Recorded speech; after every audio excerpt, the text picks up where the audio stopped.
Second now. All right.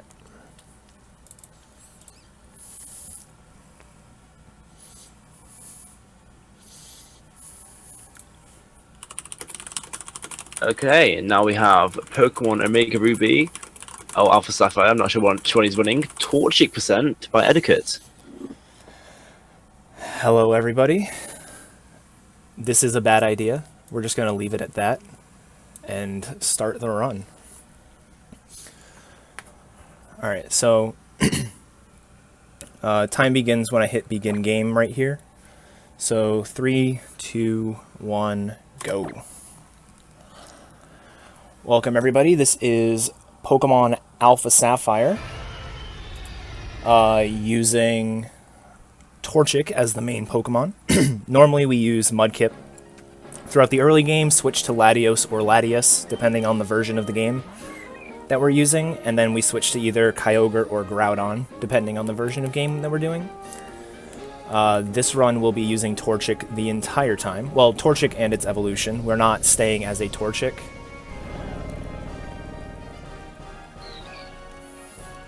That's just a really bad idea. One of the biggest differences for this run you're actually going to see right off the bat is the fact that we have no reliable way to beat the first gym leader. The first gym leader is Roxanne, which is a rock type, which rock is just something that will destroy a Torchic. So we actually have to get Combusken before we beat Roxanne. It involves fighting a bunch of extra fights, but it does make us a little bit over-leveled for a lot of the run. We choose the girl here. The girl actually... Boy versus girl actually does matter in this game. It affects what kind of natures the rival's Pokemon has for some of the fights. So this one is just a little bit more favorable, especially for Rival 2. Rival 2 is probably the hardest fight in the run. You guys will see why when that happens.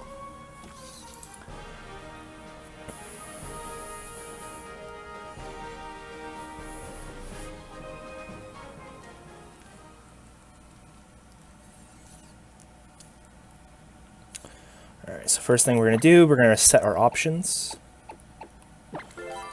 You're probably used to seeing Fast Off set the L equals A for button style is used more for comfort than anything. The fastest way to match through text in this game is to hold either A or B and mash the other one.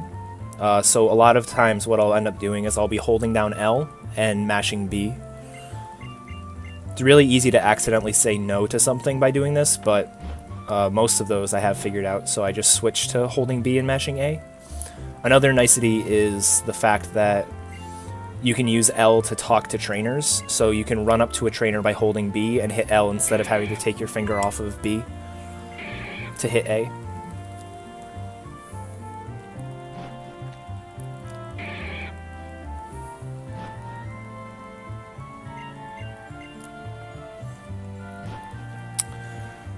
So we're new to Little Root Town. We're going to set our time.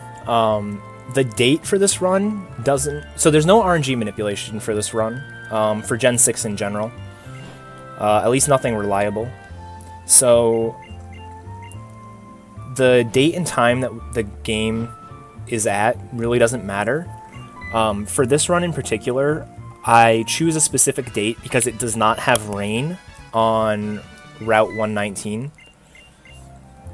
The rain versus sun cycle for that is something like 4 days, where it's like rainy for 2 days, thunderstorm for 1, and sunny for 1. So I need to be sunny then. It's not truly sunny, it's just not raining. So yeah, the Rival 2 for Marshtomp is really hard. Rival 2 when you are a Marshtomp is really hard. Rival 2 when you're a Combusken is awful because the lead is a Shroomish that has Effect Spore and also has Paralyzed Heal that it will always use if you're not paralyzed. So it's a lot of setup, and you guys will see what it entails. It's not pretty. I'm going to be saving before my starter. Like I said, there's no RNG manipulation, so we don't have a way to guarantee a good starter. I have a second Alpha Sapphire cartridge with an okay, or a good enough Torchic on it. If it comes to it, I'll probably reset like 3 times and then switch carts.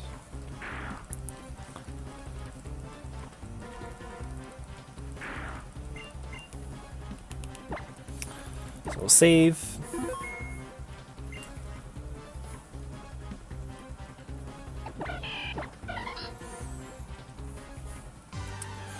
So stats we're looking for here are 11 attack, 9 defense, 12 special attack, 10 special defense, and 10 speed. All of those stats actually do matter.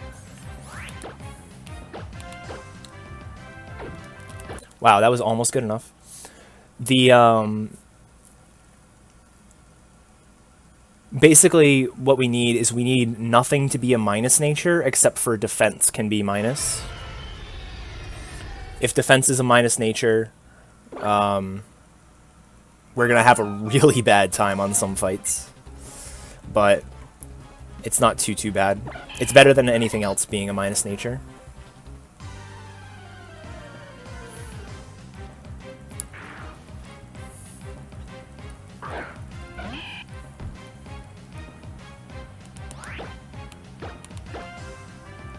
Hey, that's good enough. Cool.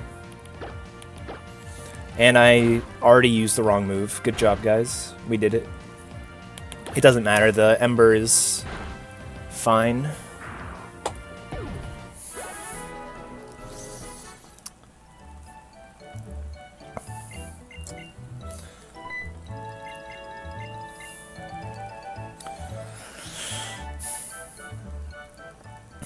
Alright, so now we got our Torchic. We're not going to nickname it.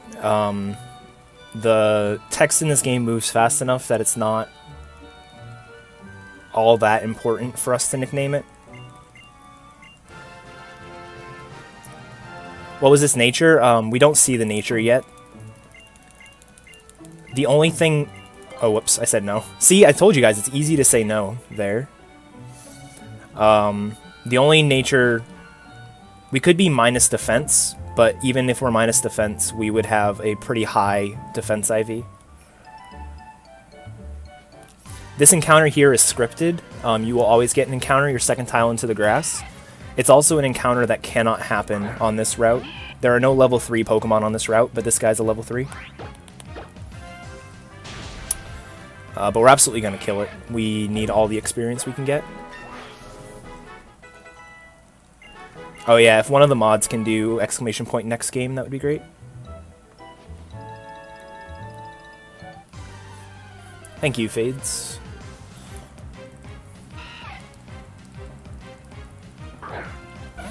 Yeah, it could be plus attack, special attack, or special defense right now. I just don't know.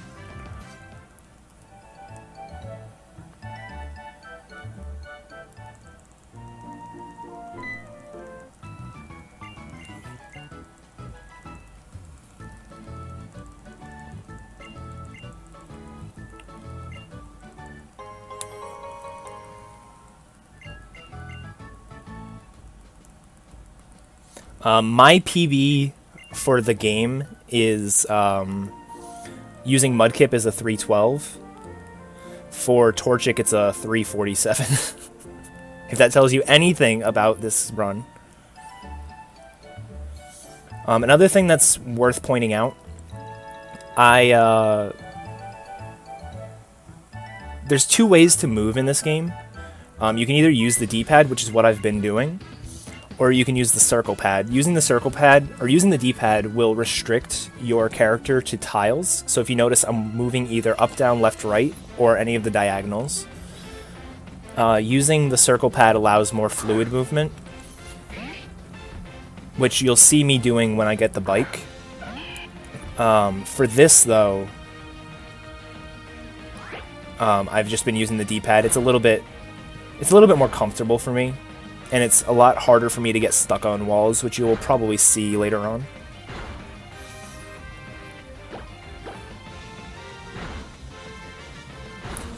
So this Mudkip is a 4-hit as long as we got good attack, which we did. My PB with Trico, I have not done a run of Trico yet. I do plan on doing it, I just haven't yet.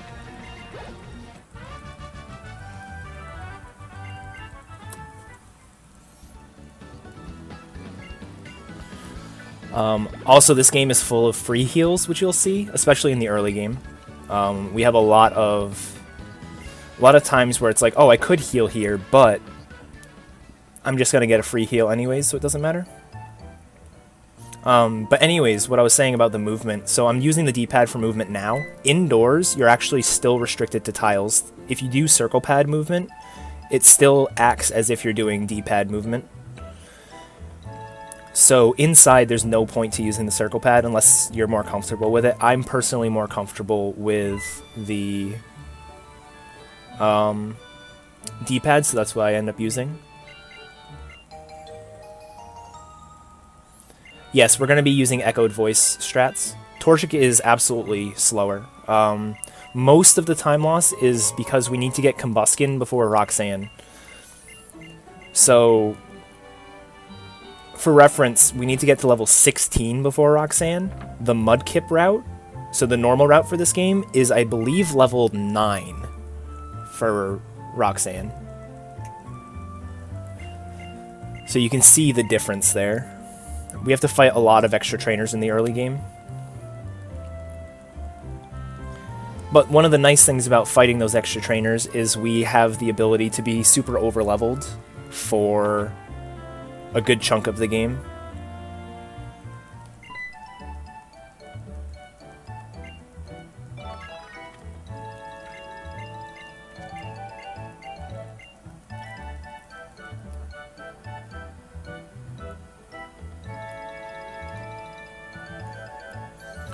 Another thing, we're going to try to catch a Zigzagoon here. The reason why we're going to look on this route rather than waiting till a later one to see if we get one randomly is because everything on this route is 100% catch rate.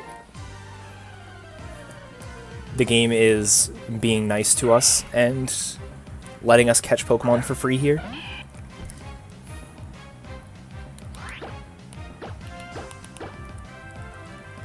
We need the Zigzagoon as an HM slave.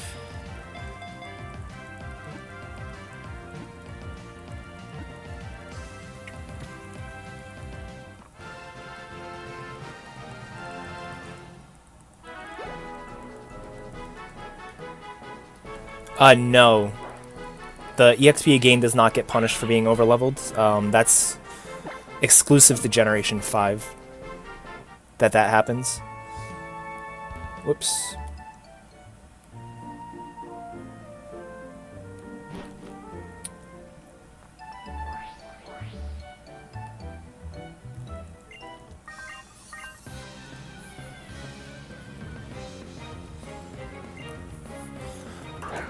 So like I said, we get a lot of free heals in the early game, so while I probably could do a lot of these fights using Scratch, we're just going to Ember everything because we'll get our PP back not too long from now.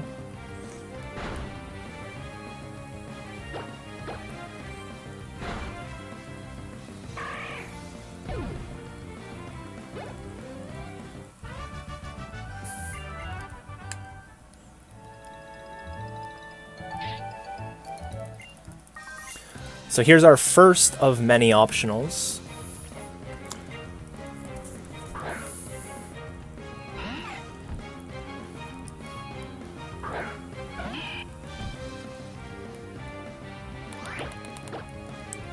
Luckily, it's just a silly Wurmple.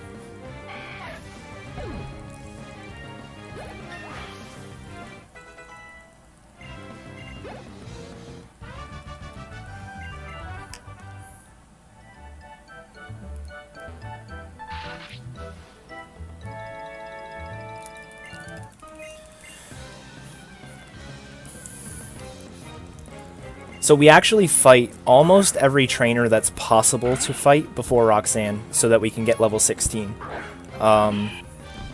Almost every trainer. We just skipped one and we're only going to be skipping two more. And even then we're not really skipping them, we're just not going to them. You can fight all of the trainers on Route 10, what is it, 115, 116? The one that goes to Rust Turf's tunnel. Rusturf Tunnel. And you can fight all those trainers. We fight everybody except for 2 of those trainers and that trainer we just passed. I also should put a giant disclaimer on this run and let you know that I was the only one who routed this, so there are absolutely route imperfections, and I am well aware of that. So if you'd like to have a hand in routing this, it's all yours. Or if you see something I'm doing that seems weird,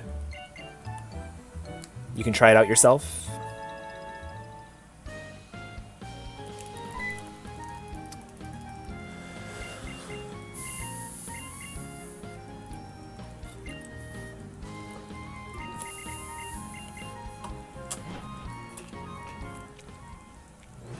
How much time does Torchic lose compared to Kip? My personal best for Torchic is about 35 minutes slower than my personal best for Mudkip.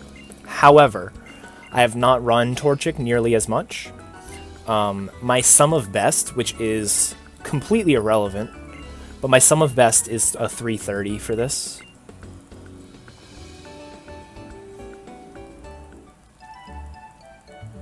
There are some splits now that I lose time no matter what. For example, I'm going to be taking a detour to grab some rare candies later that I did not do on my 347 run. And it makes a lot of fights safer, but it doesn't really save any time. Is this run possible on Omega Ruby? Absolutely. The route would be different.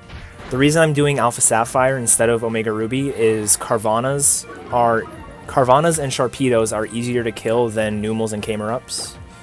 They're easier to kill and they won't kill me back, basically.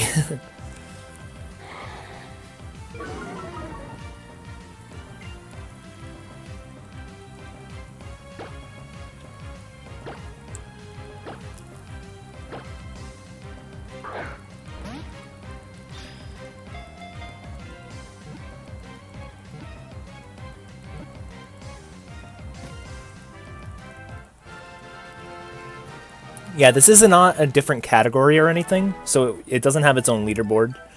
It was just sort of like a fun run that I decided to do.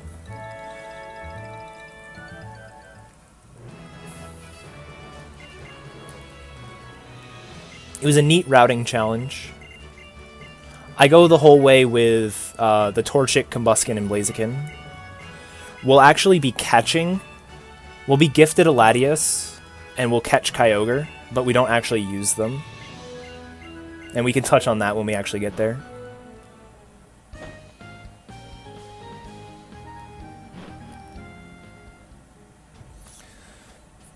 So normally it's faster to talk to people, but this guy I have a hard time actually talking to because he's running around like an idiot.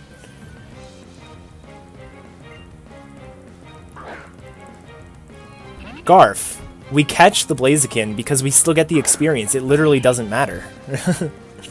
We get the same amount of experience for catching it as you do for defeating it. So there's no point in not. The only time loss we get from that is we have to get the Master Ball, which is out of the way.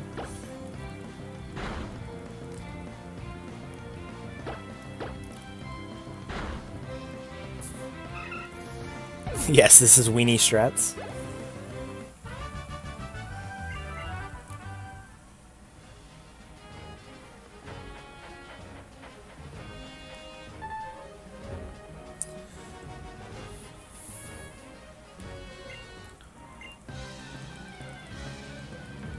The detour for the Master Ball is honestly not even that long.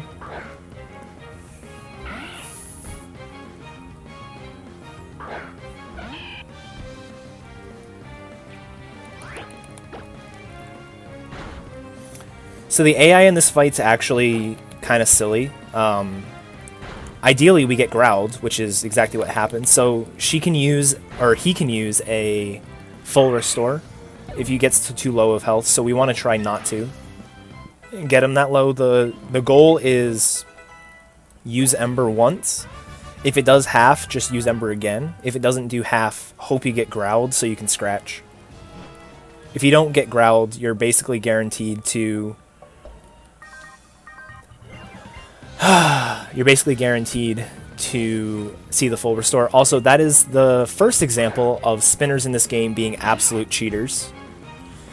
If you clip that, you will see that the spinner was not even looking at me when he saw me.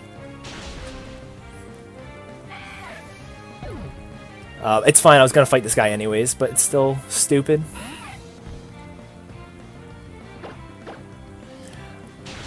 I said she because there's another trainer just like it above Petalburg.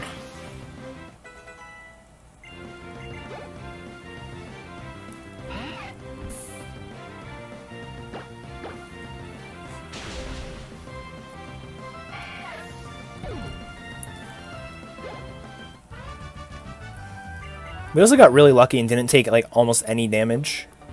I normally would have been healing either before or after this. Yeah, time loss for the exclamation point. Nothing too bad. Nice encounter.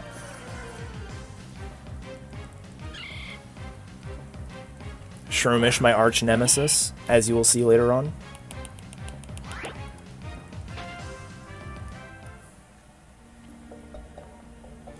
So this is the first of many fights that Mudkip has a trouble with, and Torchic, it's pretty simple. This one in particular is pretty simple because it just dies in 2 hits instead of 4.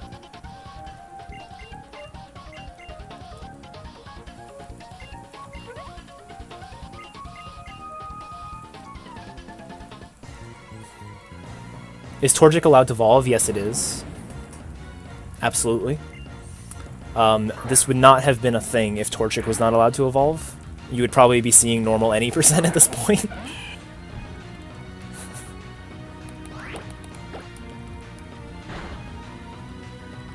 So yeah, this Poochyena has Sand Attack and Howl, so it can be a nightmare for Mudkip.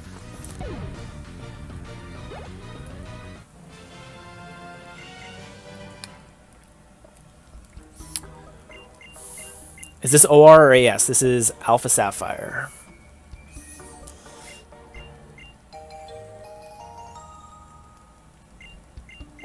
When is a Peck only run? God, no.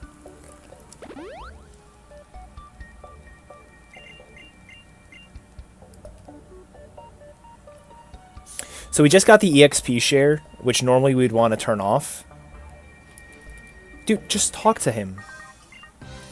Be a social person.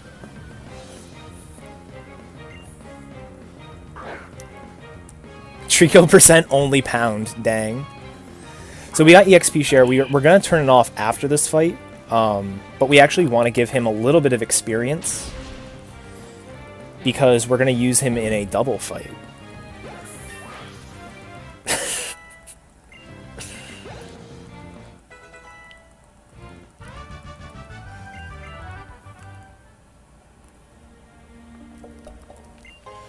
Game conveniently gives us a bomb mushroom, which is worth like $6,500 in the first dungeon of the game. I'm actually going to take unoptimal movement here. So it's possible to run into one of those Dex Nav encounters. It's ridiculous. How much time are cutscenes in this run? A bit. Cutscenes really don't bother me until near the end of the run. They're pretty long. Specifically around the time of catching Kyogre. So we're going to grab our first TM of the game. Nice thing about TMs in this gen, I think it started in Gen 5, but they are infinite use. So you'll actually see us teach a TM, teach a move over the TM, and then teach the TM again. It's kind of silly, but... Oh, whoops. Again, I'm trying to fight her. I just thought she was on a tile lower. Is there a Delta episode %? Not an official category, but it has been run by myself and some others.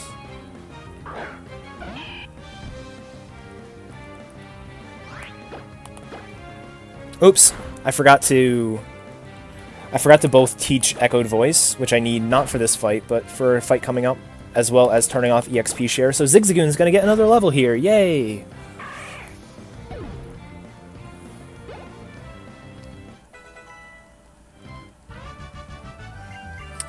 That was my bad.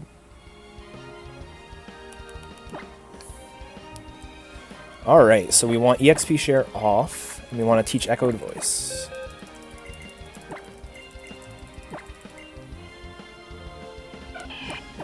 So Echoed Voice is a really cool move if you've never seen it.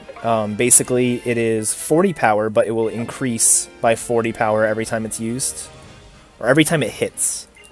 That's not true. Every time it's used...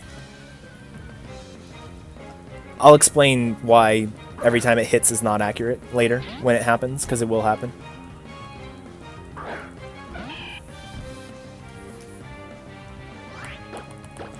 So Lotad, one of the only things... Ooh, nice burn. Completely useless. Lotad's just annoying. I don't know. I don't like the poke. Reset. Yeah. Dang. Shroomish. This Shroomish apparently can live. I had it live the other day. God dang it. It can use Paralyze Heal, which is annoying. It also probably has Effect Spore, so I don't want to scratch it.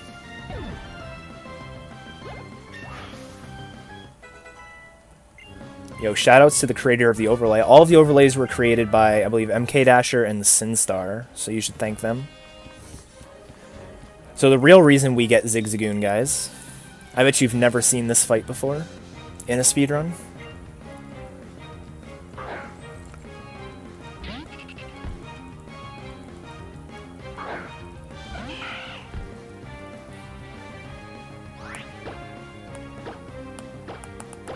So the Zigzagoon is actually useful in this fight. The Lotad does not die to a single Ember, so we actually tackle it twice with Zigzagoon, and it will kill. Another thing that's kind of funny, the Zigzagoon is slower than the Lotad on the first turn, but once it hits level 5, it's actually faster, so this turn is faster than the last one. What? I've never had it be slower. That's never happened before, guys. The Bridge Twins are, in fact, a fight.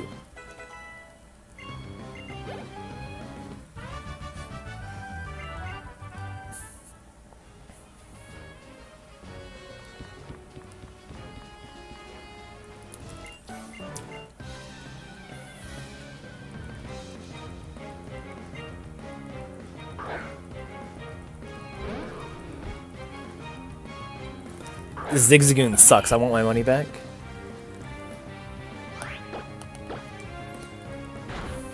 Echoed Voice is the only move we have that will one-shot these Magikarps. It's not like they're dangerous or anything, but, you know.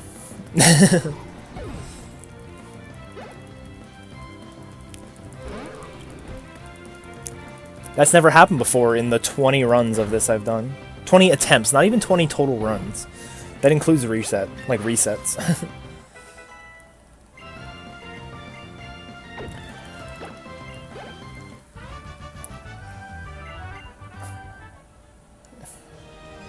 Alright. So I'm also about to do something that I promise you have never seen in an any percent or any percent glitchless run of a Hoenn speedrun. Of a Hoenn game, rather. Are you guys ready for this? I bet you guys didn't even know this was here. We're grabbing cut. Whoops.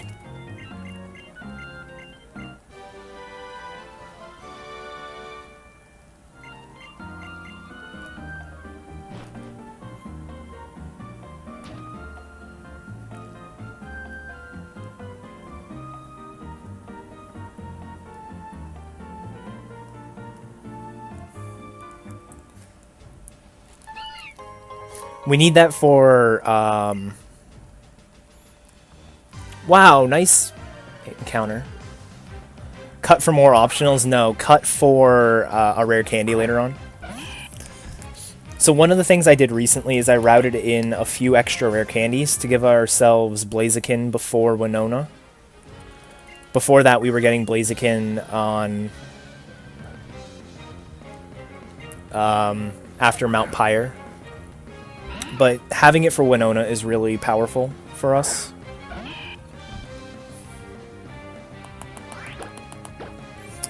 So these are the last two. We're going to fight this guy and the guy above him. Those are the last two before we go to the gym, fortunately. And then after we're done with this, I swear we're done with optionals. Unless I hit an optional by accident. I should point that out. Of course I say we. You guys are... This is a whole experience. You guys are doing this with me. If this run goes south, it's on you guys too. I'm just saying.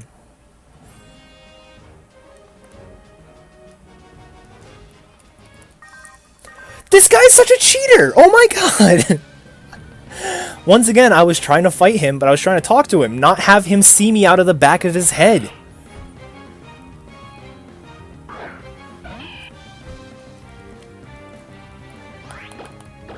That's the wrong move. Cool. Welp.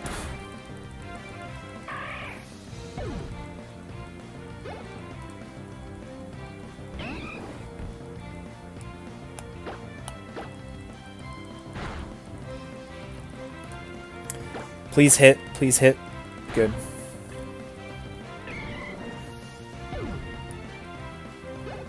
I'm the most unsocial person you've ever seen. Dang. This guy's a filthy cheater. All of the spinners in this game. I was doing a practice run earlier, and I was like, I'm gonna mention how the spinners can do that, because it actually hasn't happened to me in a very long time. And I'm like, I should mention that when I pass a spinner. And like, I was literally doing practice commentary. Oh my god, I'm so bad at this. I was doing practice commentary, I'm like, yeah, it's possible for the spinners to see you without actually looking at you. And then it happened, and I'm like, what? It was ridiculous.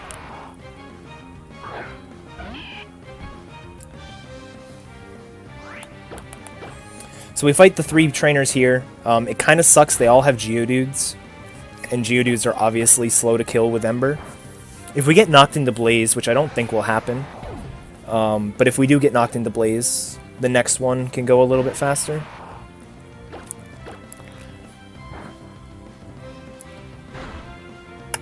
Luckily, they all use Tackle, except for the very last one likes to use... what's that move? Rock Throw. So I will heal before that one.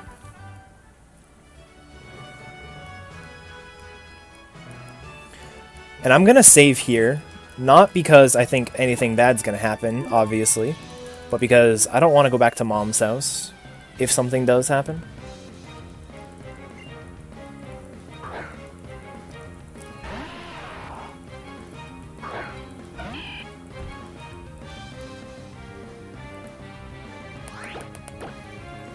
But I am in Blaze, so this does over half.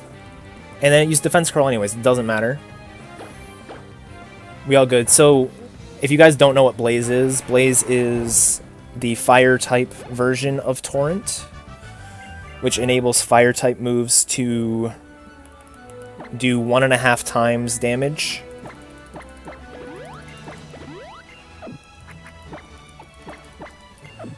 Uh, 1.5 times damage when you are below 1/3 health.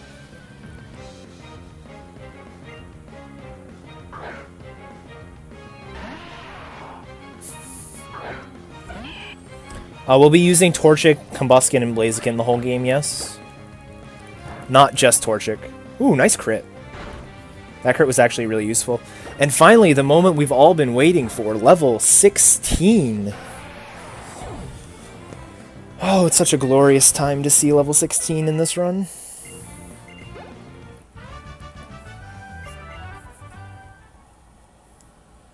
Crit actually mattered, guys.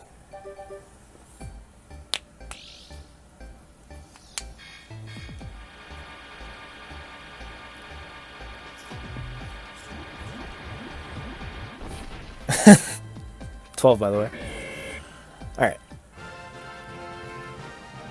Run is going to go faster now.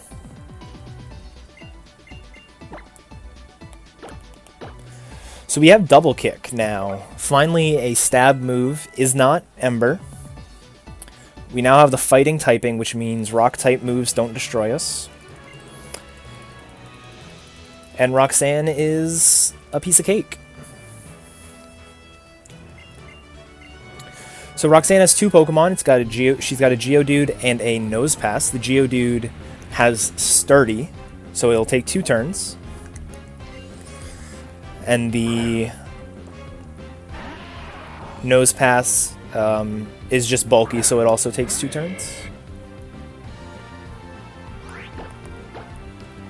Do you not learn double kick, so it only takes 1 turn, or does it take 2 turns with double kick? You didn't realize I was memeing. Yes, it does learn double kick. I just played myself. Yes. So she will use a potion here. It doesn't matter. The Nosepass still dies, but that's pretty funny.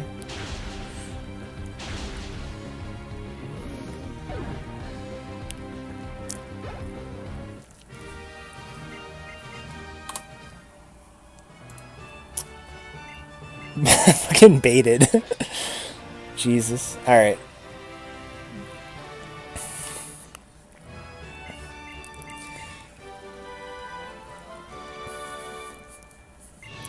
So we get Rock Tomb. Rock Tomb is much better in this generation than it was in Gen 3. It's 95% accurate and has higher power, so we're actually going to use it.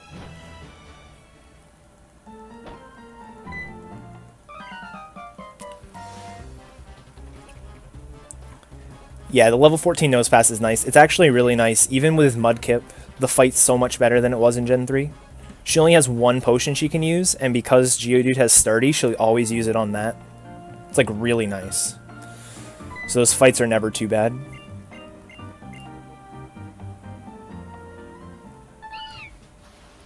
Oh wait, I already fought that guy. Haha. Alright.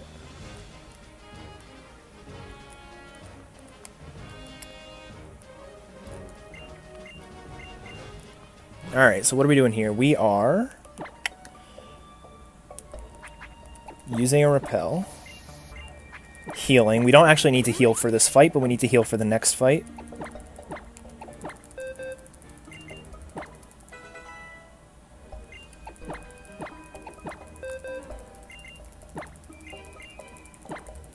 Over scratch. Oh, yeah, scratch. My notes say over growl, but I already taught something over growl.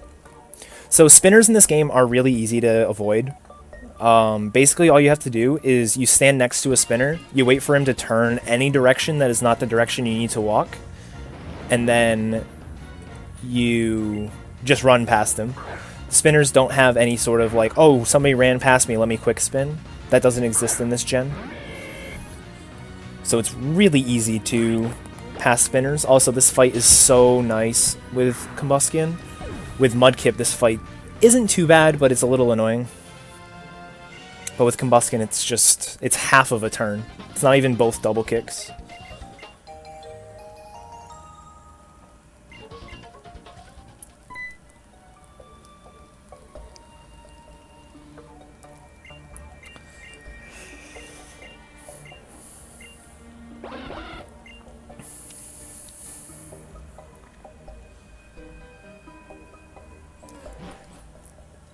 Would I ever consider a Bulbasaur percent for Fire Red Leaf Green? I don't know about that. I have done a Bulbasaur only race of Red Blue, and when I say Bulbasaur only, I mean like Bulbasaur. You had to stop evolving every time.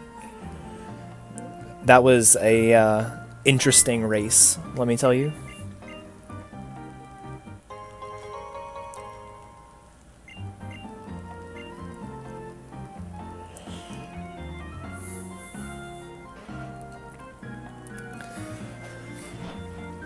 So now something may happen on this split that... Actually, no, it's not on this split. It would be on the next split. Never mind. Forget I said anything.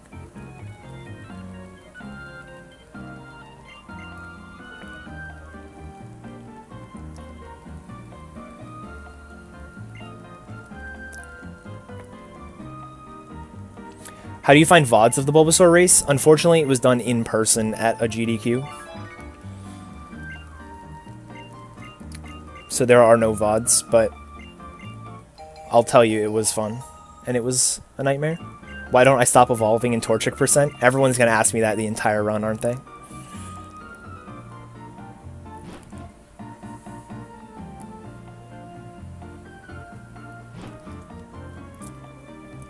But there are no splits. Good call. We're currently on the split labeled Brawly.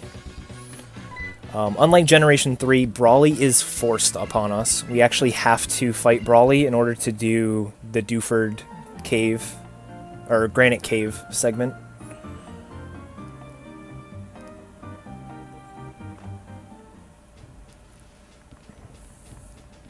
One of the nice things about fighting all these optionals is they're all fought already.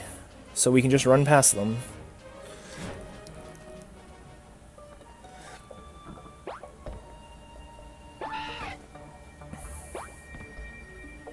Change the name of the title from Torchic to Combusken, then Blaziken, and we'll avoid this problem. Good call. So something I noticed while the Gen 3 run was going, Mr. Briny actually runs the other way around the table in this gen. I honestly didn't know that until I was watching Keys' run last night.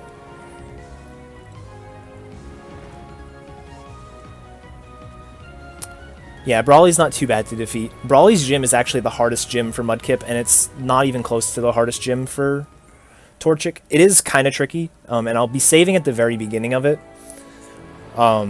It's actually funny, there are 4 total fights that we have to do in the gym, and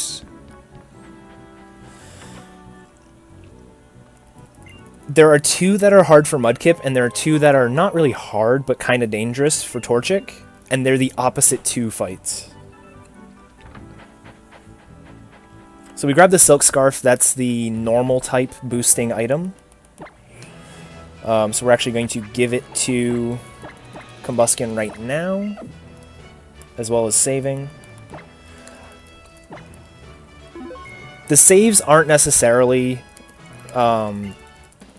really because anything's too dangerous. It's more because if we die, we go all the way back to Mom's house. We don't enter any centers. Well, we don't intentionally enter any centers until the Elite Four.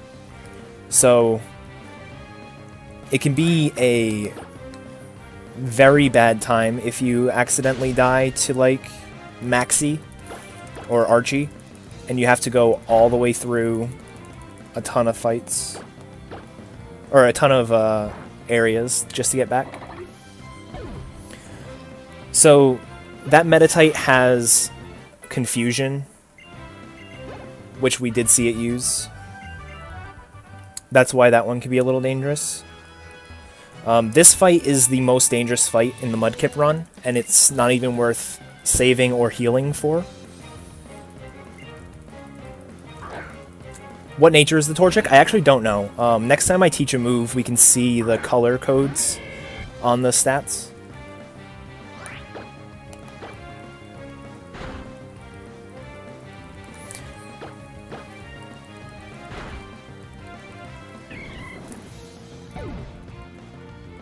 It's not naughty nature, there's no way. If anything, it's minus. If it's not neutral natured, it's minus defense.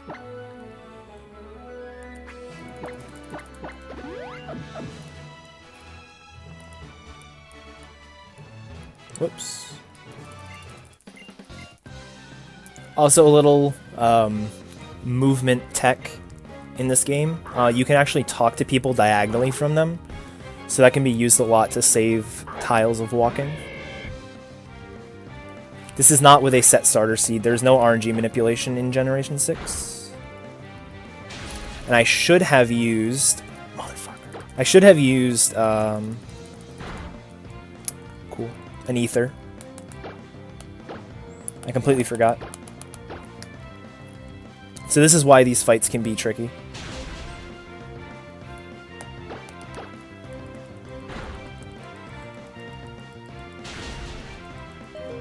It's alright, guys. Everything's fine. No need to worry. If you would stop using Confusion, use Meditate like a good Pokemon, please.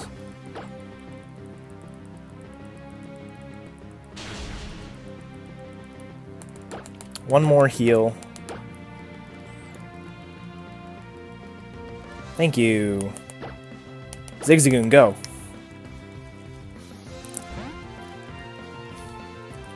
So this is why the two meta-type fights are a bit of a pain.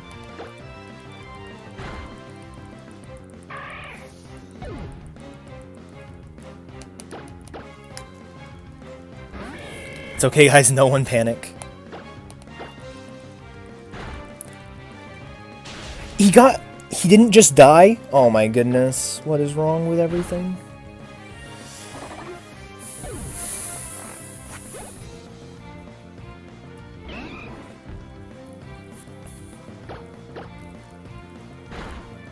Remember when I said the Brawly split was easy?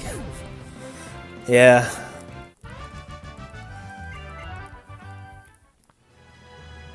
Well, that's your own fault. If you say something's easy in a marathon, that is where you will die. You can prove that on a graph, like. Too bad it doesn't work the other way. Hey guys, Rival 2 is the hardest fight in the existence of everything. Please don't kill me. Basically, if you mention a part of the game on the stream, then you are dying there. Like, it could be starter selection and you will die there. Really, though? I saved there. Brawly's not even hard. And I'm not even jinxing myself. It's legitimately not even hard. But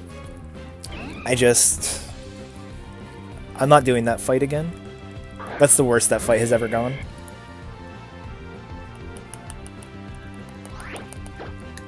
We forgot to elixir! Alright, it's fine. Or ether, whatever the heck it is.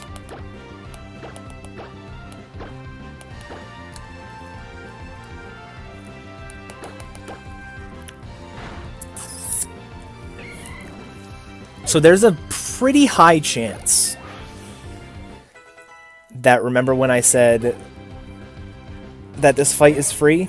Pretty high chance that it's probably not going to be free. Alright, good thing knockoff is not very effective. Cool.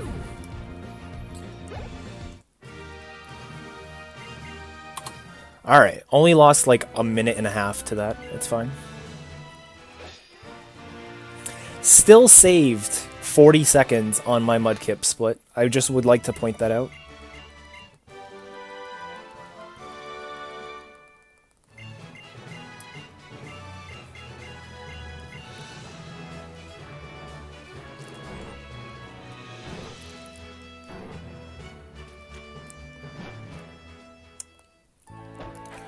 Alright, so this is where potential memes could happen. So, one of the nice things about Omega Ruby Alpha Sapphire is that they must have realized their mistakes when making the original games. And a lot of people probably had trouble knowing where to go after, like, Mount Chimney and, you know, Flannery and after Petalburg and stuff like that.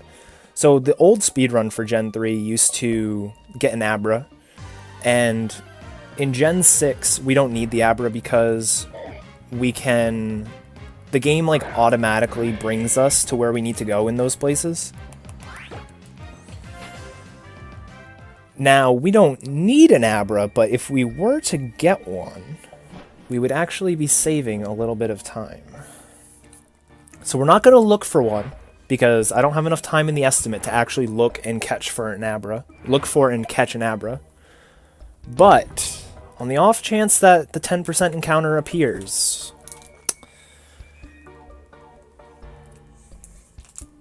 you can bet on us throwing at least a Great Ball at it.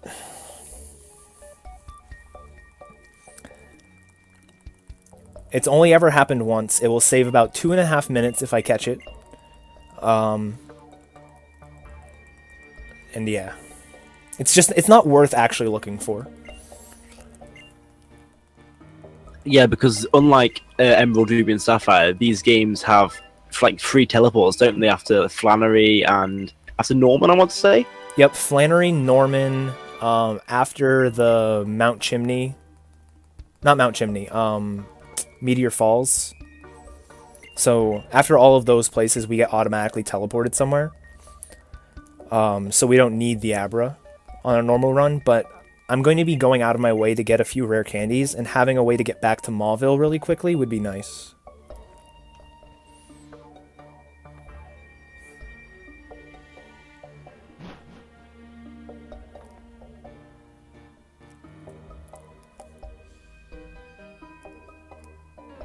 So no encounter. I mean, we got one encounter. It was a fat Abra. But that's fine.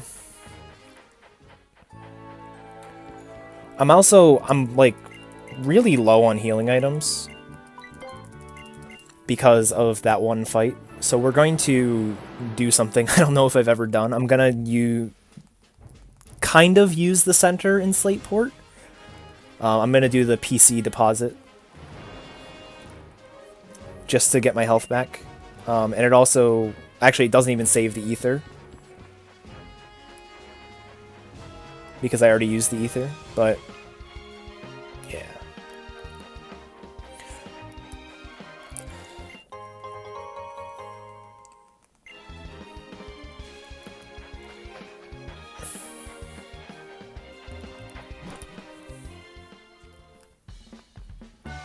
These are like super weenie strats, guys. Trust me, I get it. Makohita actually means fat Abra in Japanese.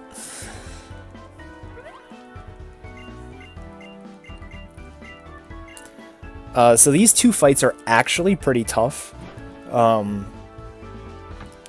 are two fights in the Oceanic Museum that we have against Team Aqua members.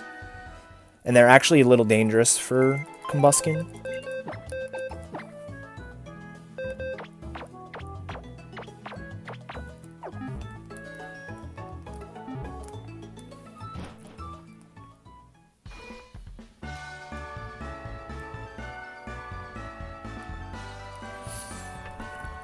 So we will absolutely save before them. I mean, ideally, nothing bad happens, but we know what that means. Bad things will. Nice movement. Dude, I am like the best at this game. Alright.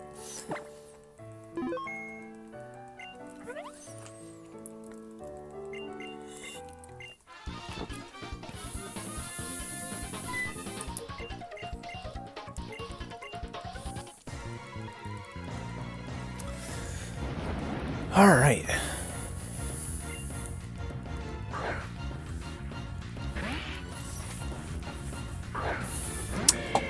So this is our first encounter with Carvana. Carvana has Aqua Jet and Rough Skin. So we take quite a bit of damage here. Fortunately, the second one we can kill with Rock Tomb, but the first one does require us to use Double Kick. And they were really nice and didn't give us a chance to heal in between these two fights. Because that would have just been too nice if we could.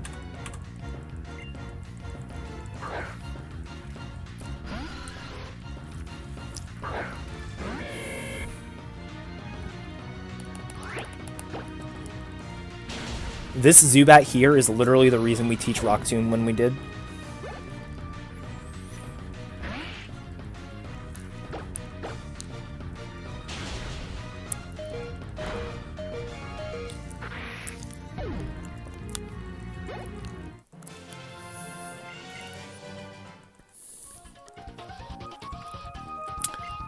So, I forgot that that was a thing. I got a little scared there. I don't know about you guys.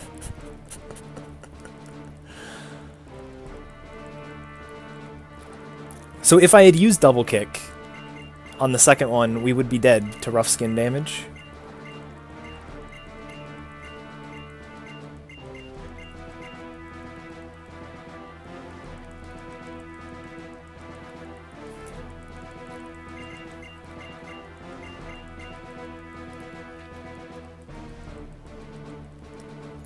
This is the same as any percent glitchless. There are no time-saving glitches in this generation, or in this game in particular. I don't think there are in X and Y either. So we just call it any percent because it's the fastest you can beat the game, period.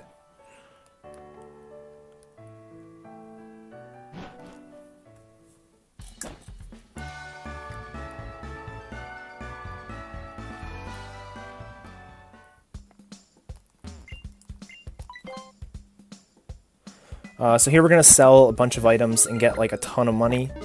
And then this is our first big shopping trip. I forgot to grab the Stardust. Doesn't matter too much. It's like... Nope.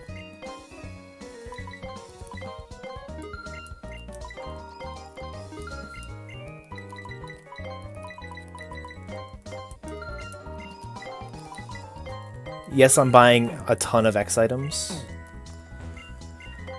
Like half of those are going to be used on...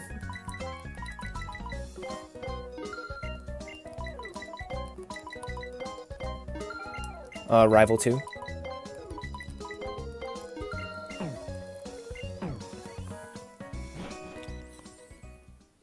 I'm also going to heal here.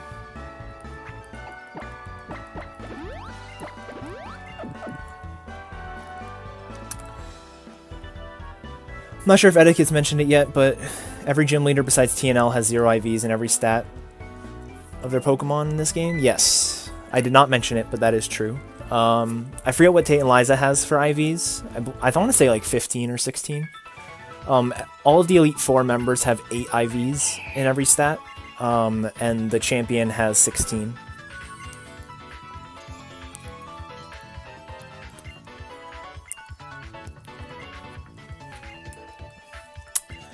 So here we're given a little tutorial, or a little cutscene talking about contests. If you guys want to see contests, you can check out one of my All Megastones speedrun. It's required to beat all 5 contest categories up to Master Rank, which takes about 2 hours.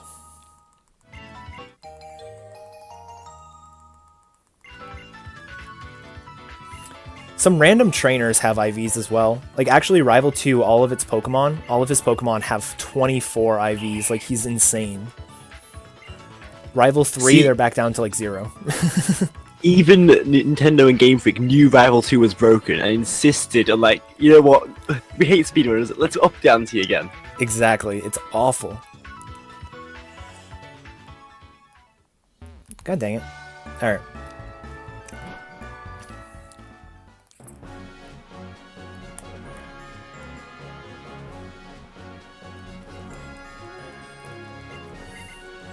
So we're coming up on Rival 2. We have one fight in between. The fight's not too bad. It's a little trolly because it's a Plusle and a Minoon, or I think that's how you say it. And they're both kind of fast, and they both have Oranberries attached. Or they're both holding Oranberries, so yes, you attach the Oranberry to the Pokemon. So if you knock it under half health, like I just did, it activates. They also have Spark, which can paralyze us, which is a little unfortunate.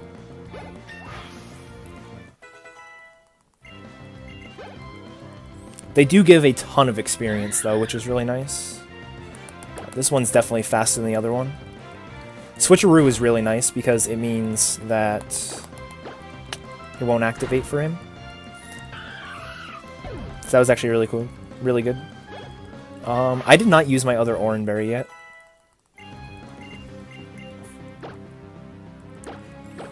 So Rock Tomb is gone for now. I think I mentioned it earlier, but the nice things about the TMs in this gen are they are infinite use. So we're just going to teach Rock Tomb again later.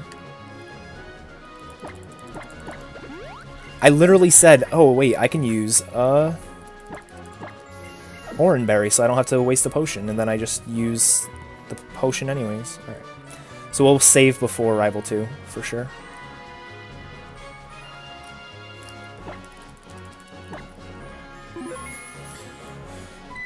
So this fight is I don't actually know the best way to describe it. Shroomish is its lead and has Effect Spore, so we can't use a contact move on him, which means we need to use Ember. Mega Drain, Headbutt, Leech Seed, and Paralyze. Stun Spore, not Paralyze, Berry. What the hell am I talking about? We also won't kill the Marshtomp in one hit, so we need to set up defensive X items, set up offensive X items, set up a guard spec in case it uses Mud Bomb, and then heal our paralysis and kill the Shroomish.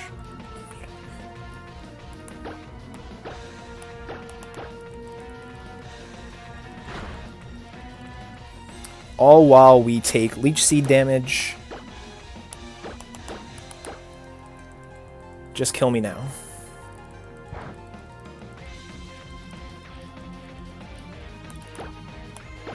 So we used our X speed, so we need 3 X special attacks. And, unfortunately, we can't kill the Shroomish with Echoed Voice because Marshtomp, or because it will use Stun Spore in the middle. It doesn't die in one hit, it'll die in 2 hits. Okay, so I'm going to use my guard spec. Good. If it used Headbutt there, I would have been, I think, close to dying. Super Potion, Paralyze, Heal, and then we're good to go.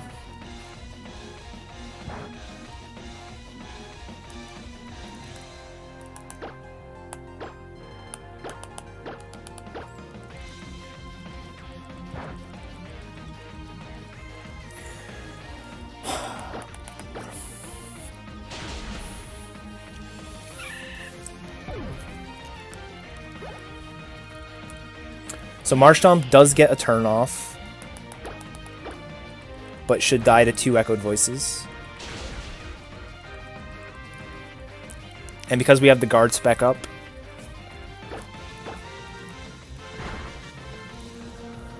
alright. That was actually stressful.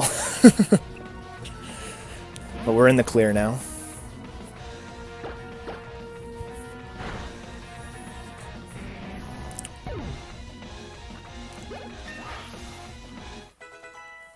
I always lose time over my splits on this run, for this split, because my strats now involve like 2 extra X items than before.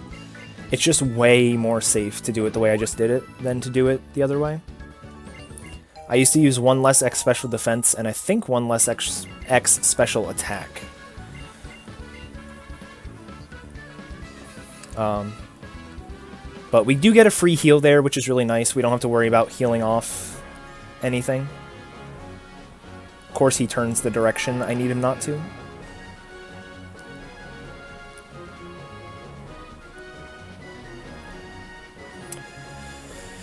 And there we go. That's Rival 2. I am very happy we got past that.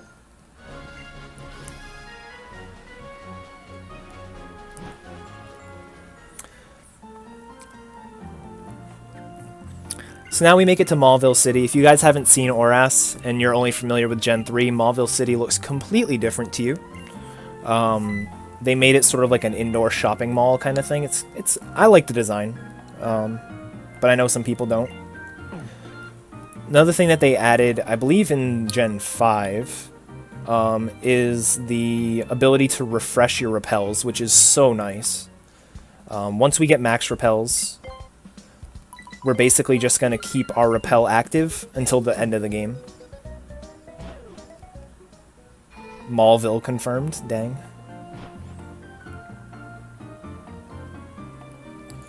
Time to get the bike. We also get Low Sweep. Low Sweep is a 65 power, I want to say. It's either 60 or 65 power fighting move. So it's our new stab fighting move.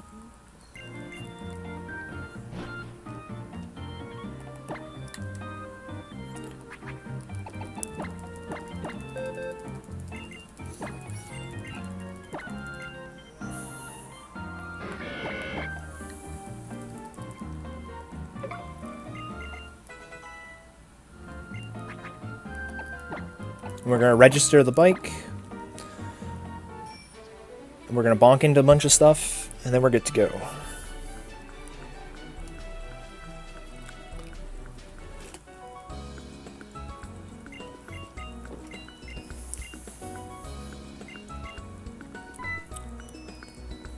Super repels probably are more cost efficient, However, it would require you to actually have to replenish or like refresh your repel more often. So I think it would end up being slower.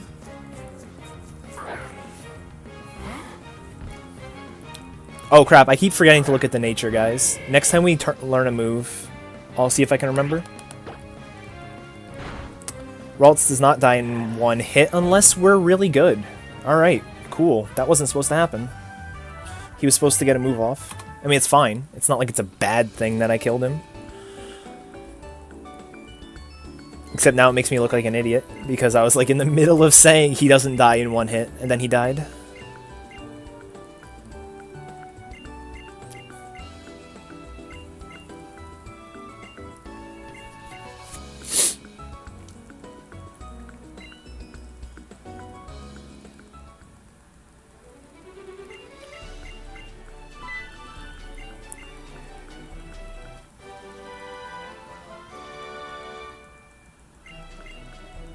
It's not a bad thing to kill someone. That's not what I meant.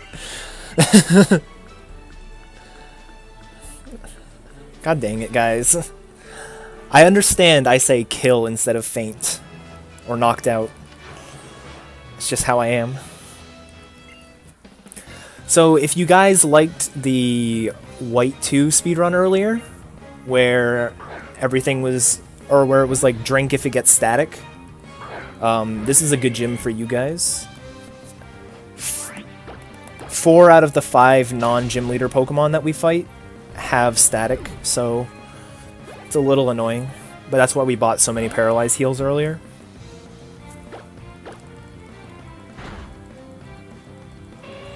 Alright, no static here.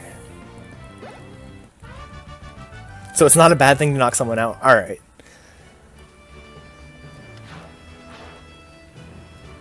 Whoops, whoops, whoops. Oh god. Wasn't even looking at my 3DS, to be honest. Alright.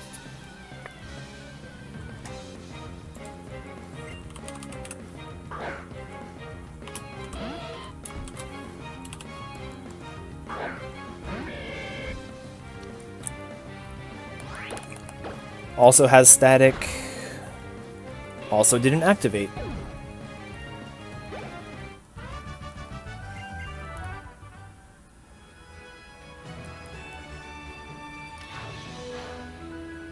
Yeah, it's not a bad thing to knock someone's pets out. Exactly what I meant. Come on, Delirium. That's not what I meant.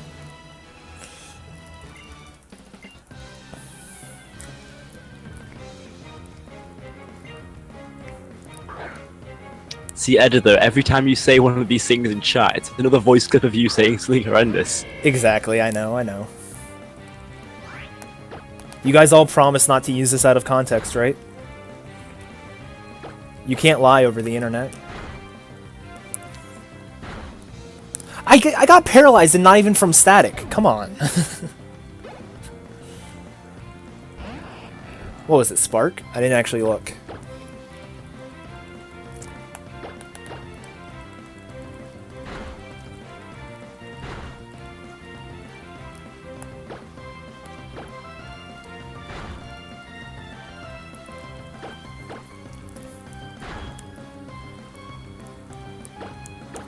Just hit through paralysis. Thank you. Yes, this gym with Marshtomp is super easy. Watson's probably not the easiest gym in this run. I think Wallace would be the easiest gym, to be honest. Which seems wrong. But I think that's true.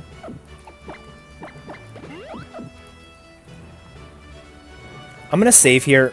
It's not that dangerous of a fight, but because I said that, I'm gonna die. So I'm gonna save. Exactly. Why don't we use Nidoking? This run would be much faster if we used him. You guys got me.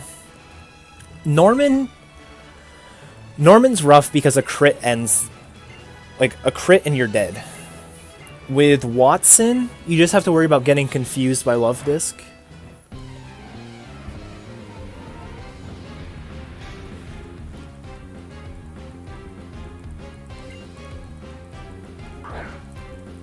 Dude, I'm the biggest weenie ever. Trust me, I get it. So this fight, X speed, X attack, heal off paralysis because we get thunder waved, and then we're good to go. Nothing here has static, which is nice.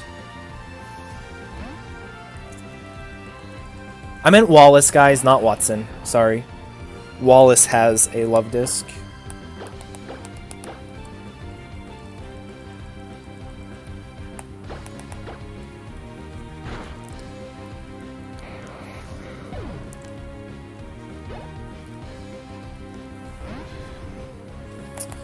Magnemite has sturdy, but we still have double kick, so we're fine.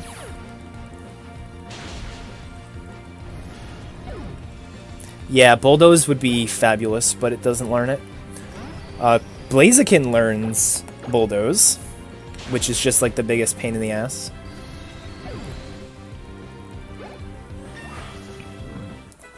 Because it's not even useful for Blaziken.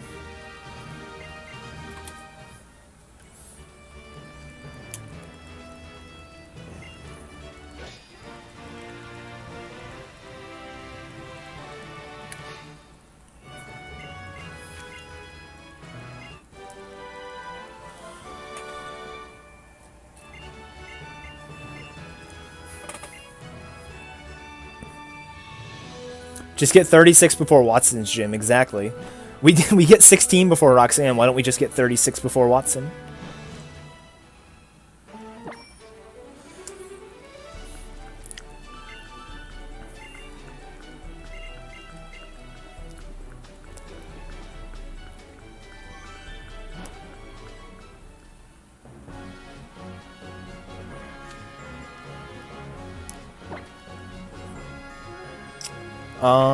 Super Repel, Cherry Berry, Rock Smash.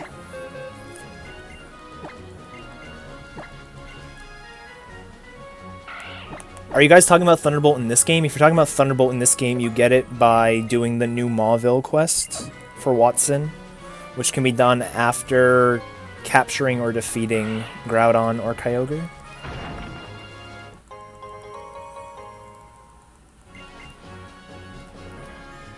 Alright, this guy messed me up. I'm very bad at the movement here, so I have like a set way to do it, and that guy went up instead of down or any other direction, and it messed me up.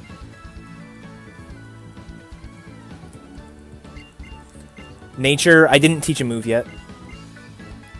Next time I teach a move will be... Oh god, I don't know. Oh, on right before Mount Chimney. I'll be teaching a move. I'll check it then.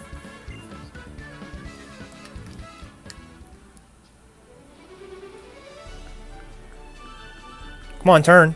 Thank you.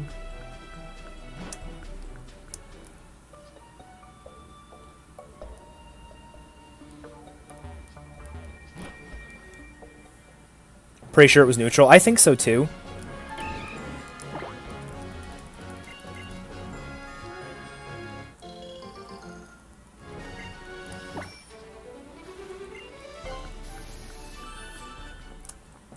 Unlike Gen 3, this guy is forced. So this fight in particular is very tough to gauge what to happen. There's basically two strats you can do, and both have a 50% chance of not working. So it's sort of like, which way do you feel like going? Basically, I can use Echoed Voice. I want to use Echoed Voice here because... Oh, I didn't know that would happen. Alright, it's fine, guys. We're just gonna heal.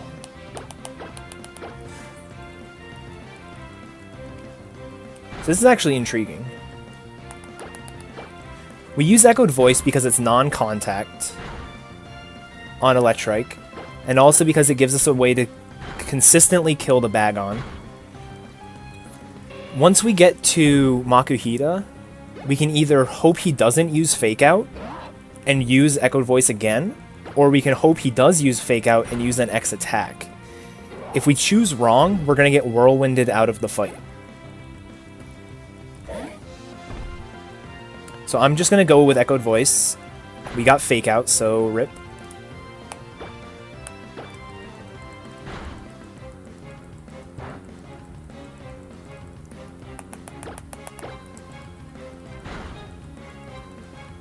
And we didn't get whirlwinded, which is strange. Ziggy has an item? Interesting.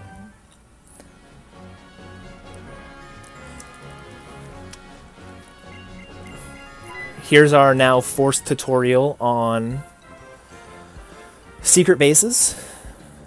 Not something we use in the run, but I guess kind of cool if you're playing casually. I don't know. I never use the secret bases.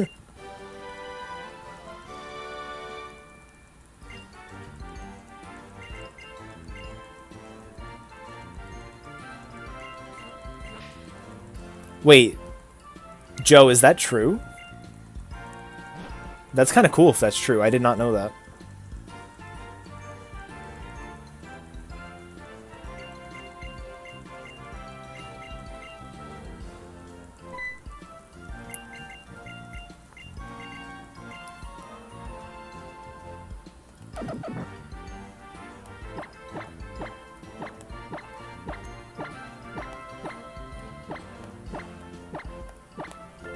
Stealing Keys's joke, but I don't care. Trying to keep my secret base a secret, dang.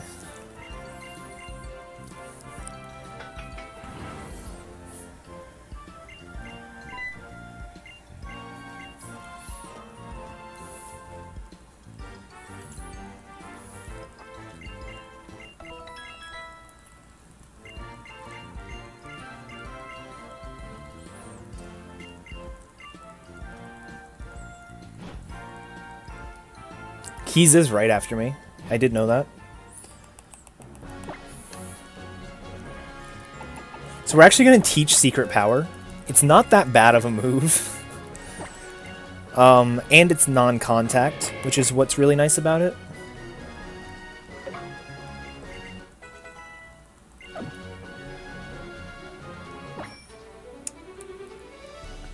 I hit that girl in practice the other day, and it's just not fun, so I take that a little bit slower now. She's got a Spoink and what the hell was the second I forget what the second Pokemon was.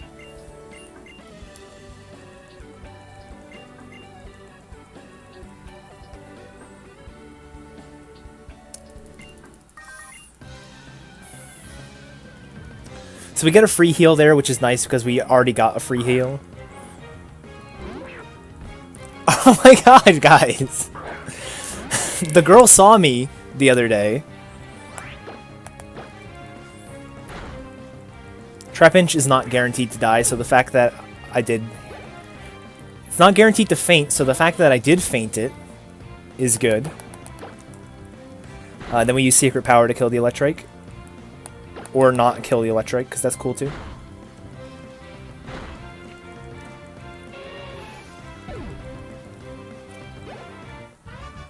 Oh, I was supposed to equip the Silk Scarf while I was there. And I forgot to. Well, now I need to equip the Persian Berry, so it doesn't matter.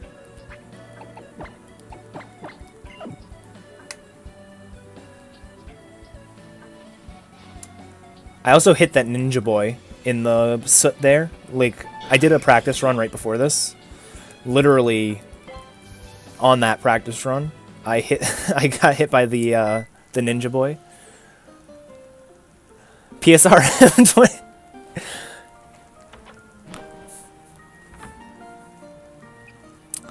You guys.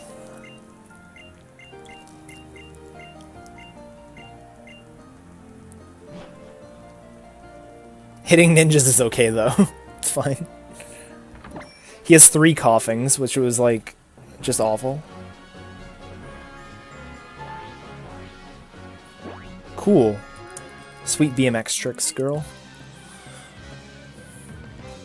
Not at least he's not discriminating. Exactly. Equal opportunity person.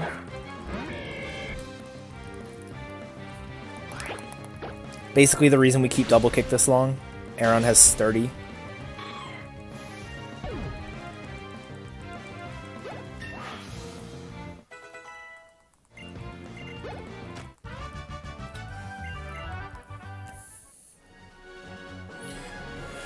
Alright, time for Meteor Falls. So definitely one of the differences between this and Gen 3. We get a true double in Meteor Falls.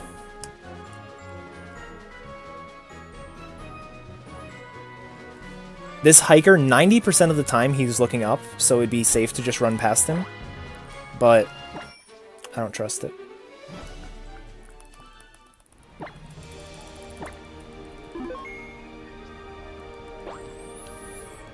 I have been on a no reset run and died here.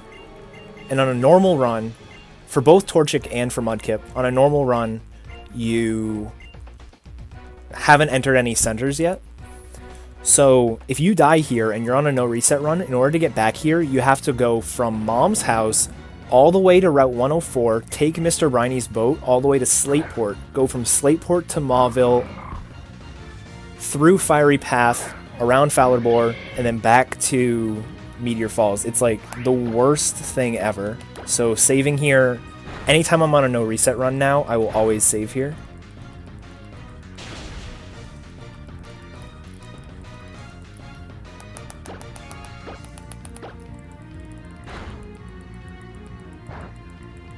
Come on, Shroomish. No! Use it on the Grimer! Moron.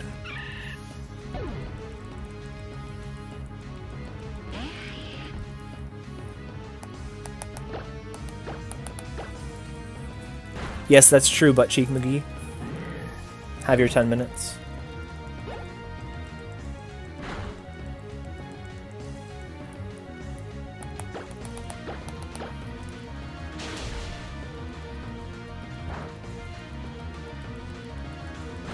Nice.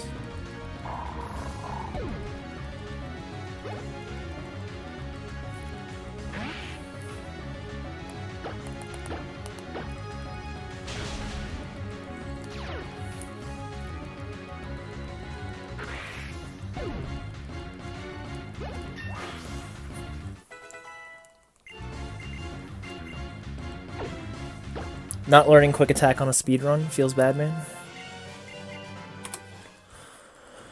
Alright, not too bad.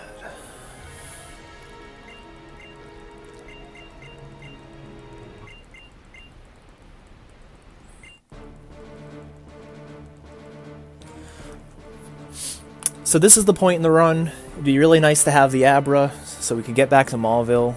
Unfortunately, we don't have Abra, so we need to bike all the way back. Feels bad, man.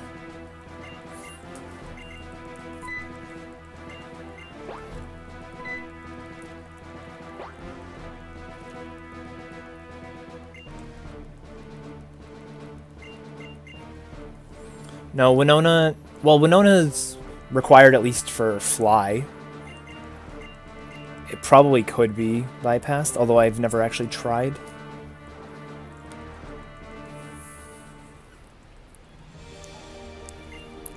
Abra spelled backward is muck. You're not wrong. Alright, so we saved Professor Cosmo. So now we're going back to Fowlerbore, which is nice. Gets us a little bit closer to Mauville, but we still have to bike all the way back to Mauville. So that takes quite a bit of time. Who is the best ORS girl? Courtney, hands down.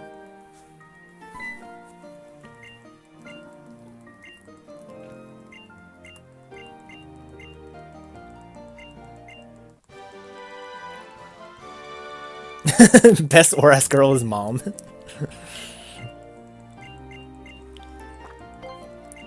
Just kidding, we don't actually have to go anywhere. We can just stay here and the game will teleport us back to Mauville because it's such a nice game. Nope, don't buy. Stop. Sell. Best ORS girl is Watson.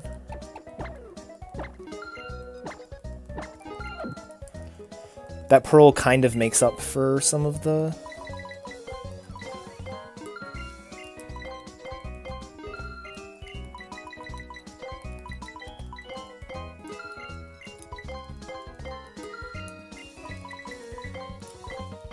18, okay.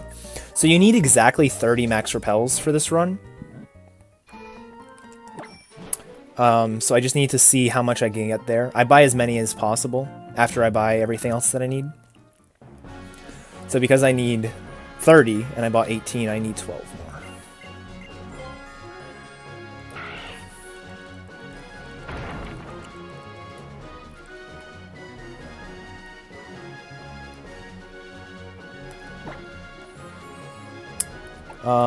Max repel. Give back the silk scarf. Heal. I believe that's all I had to do. I got hit by this guy. He spun while I was above him. He only looks left and right, but he spun while I was above him and saw me, which is just stupid. That shouldn't be a thing.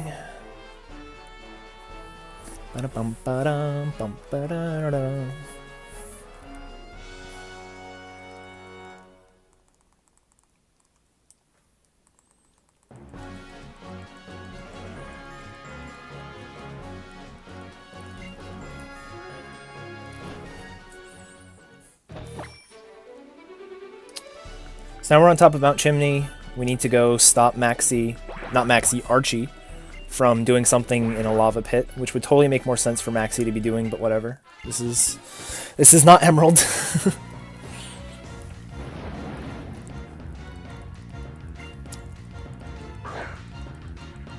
Have you never heard about knowing your enemy? He hates lava, so he's learning about it. Oh, exactly. That's exactly right. You're welcome, Game Freak. That'll cost you like 50 quid. So these Grimers, there's two fights followed by Archie. There's a Grimer on this fight and a Grimer on the next one. The next Grimer is worse than this one, but this one can still be a pain because it's got Mud Bomb, which will lower my accuracy, and it's got Minimize, and I hit through. Okay, cool.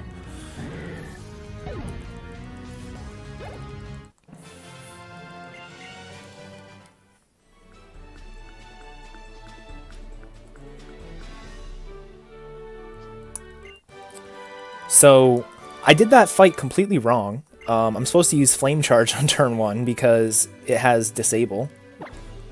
And I completely forgot to. But it didn't use Disable, which was nice. So, this Grimer also has Disable. And we would like it to disable Flame Charge, not Secret Power. But what I'm actually going to do...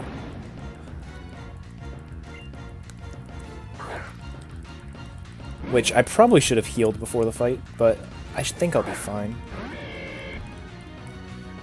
If I can do half with Secret Power... not quite. But it got burned, so that's actually really nice. I'm going to swap out to Zigzagoon. Zigzagoon needs to be dead for the next fight. Archie's Mighty Yenna has Roar, and... if we were to...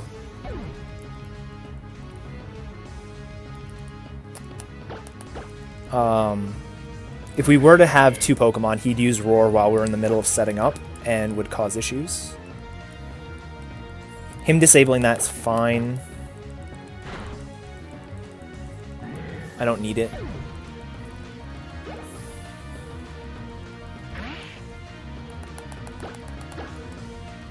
Low sweep, no Aqua Jet. Feels good, man.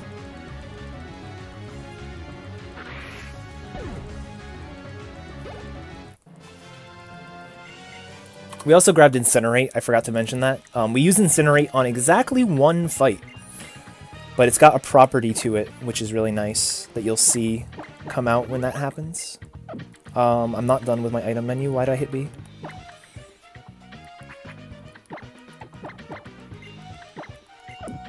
I should have taken the item off of Zigzagoon. See what it was.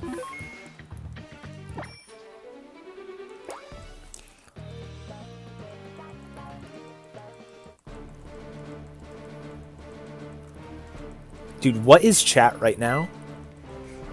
All I see, the first thing I saw when I went into chat is Sabrina with Psychic, the sex would be good, LeMayo. What's my opinion on the new Lycanroc? I think it's kind of cool looking. I'll be perfectly honest, I didn't play all the way through Sun and Moon yet. So, Yeah, I'm the exact same. I've got like 3 challenges into Sun and Moon and just haven't finished it yet. It's hard to keep you entertained, that game is, for someone with, the mental capacity above the age of 8.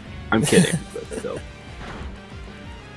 Alright, so we equipped the Persimberry so that way he would use... so that way if he uses Swagger, it's fine. We also need to get to +3 attack, so the fact that he used Swagger on us helps us get there. I once again forgot to teach my moves before this, so I need to do an extra X attack. I have an extra one budgeted, it's fine. And he used Swagger on me, so cool. Oh, full deal.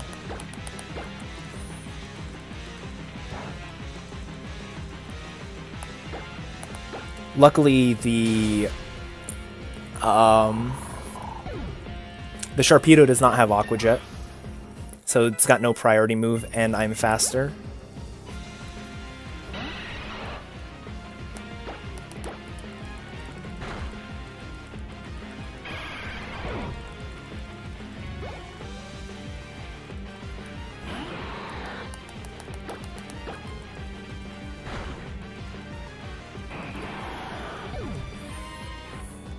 I actually think I forgot to use an X speed, so I don't think I was actually...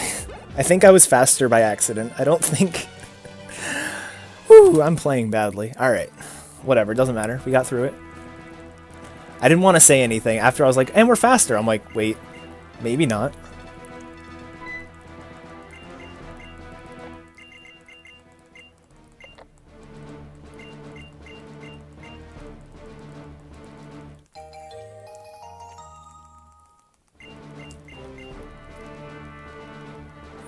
Alright, so the Zigzagoon right now has been fainted. We do need it back for the next gym. There is a chance, especially because our defense is so low, there's a chance that we just don't live in a fight. So the strategy for that is use our move. If we don't kill the Numel, it might kill us. If it kills us, switch to Zigzagoon and revive, and then kill it on the next turn. So there just happens to be a lady here who is more than willing to heal us because we saved her Mount Chimney. I don't know why. I don't actually read the text. Wait, we get no detailed plot analysis from you? No detailed plot analysis here. So we talk to this guy, he gives us Swords Dance because we say no to him. It's like the only time you actually want to say no to somebody. And now we're in Flannery's gym. Flannery's gym in this gen is so much easier to navigate than like in Emerald. I have to say, I played Emerald casually like last year sometime, and I got lost in the gym, and this gym is like impossible to get lost because all of the platforms are like directly on top or below each other. So it makes sense how to go. You can be like, okay, I don't want to go in the next one because it's the only one by itself. So it's pretty easy to figure out where to go in this game. Whereas, put it in perspective, Emerald, for the first year it was being speedrun, like well-known speedrun, they still didn't have a route through Flannery's gym that didn't hit a trainer. Really? It wasn't maybe not a year, but I remember seeing like early speedruns of the game where it was like coming onto Twitch where they just hit trainers and like, oh yeah, this is the fastest route. That's awesome. I'm not gonna lie. There are actually 2 trainers that are not visible. They're underwater. You actually see the bubbles above this guy's head. That's a trainer. If you go too close to him, it's a Ninja Boy. Fades is on the commentary as well. He's more just popping in. He's not really part of the commentary. But he's more than welcome to talk as much as he wants. So this is that fight I was talking about. We don't kill the Numel in one hit, and he could kill us with Earth Power. Luckily he did not, so we just continue.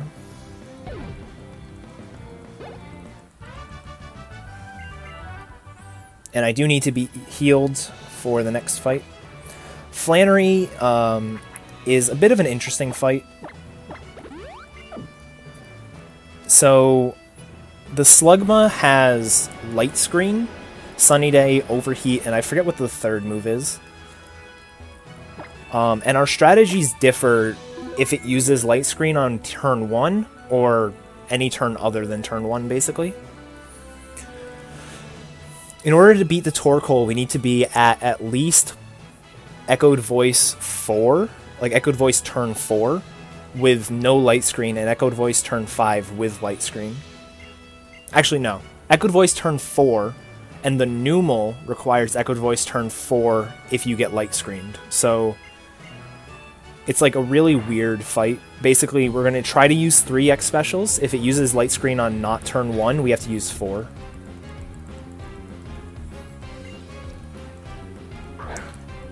And the Slugma likes to basically set up Sunny Day and spam Overheat. Overheat's nice because it lowers the special attack, but it still can crit and kill us.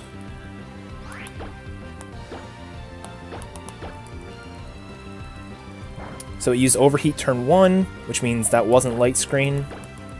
So we need to use all 4.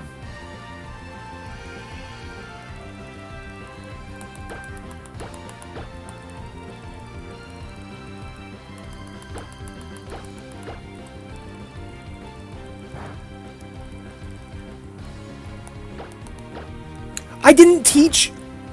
Alright, I need to reset. I completely forgot to teach Echoed Voice again. I was supposed to teach it before Archie, and I completely forgot. And then, because it's not in my notes after Archie, I forgot again. It's fine, though. We'll be fine.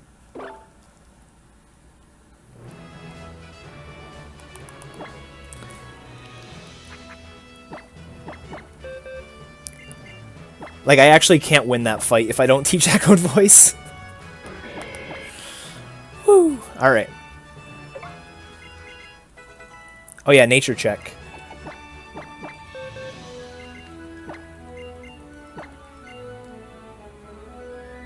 Neutral.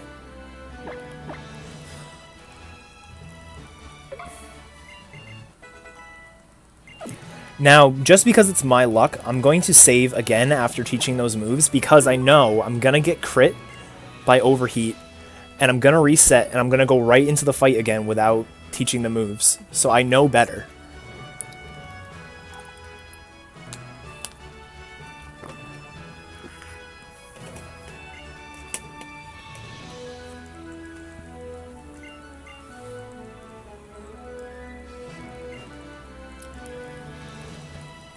It's all fine. I know you guys... I know Flannery is some of your guys' waifus, so I did that on purpose, so you guys could see her again.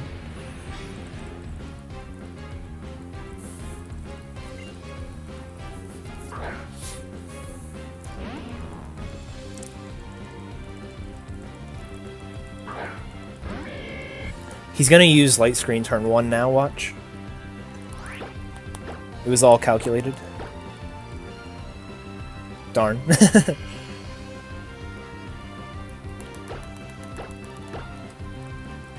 No, press V, I wouldn't do that.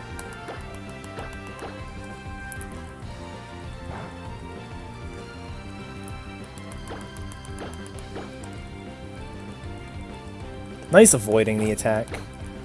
You're a real pal.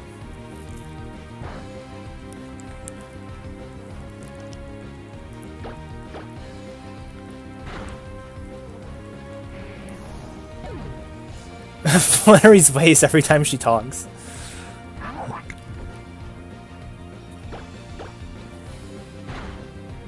Yeah, the Oracle has it right. It's a good emote for it.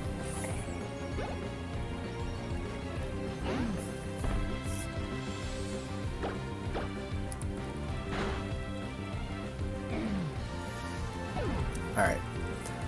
Not too bad of a time loss.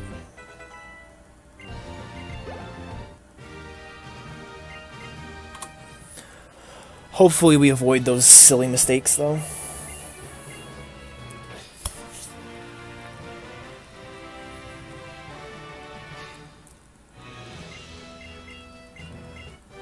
See, she's cute now when she's not trying to eat my face off.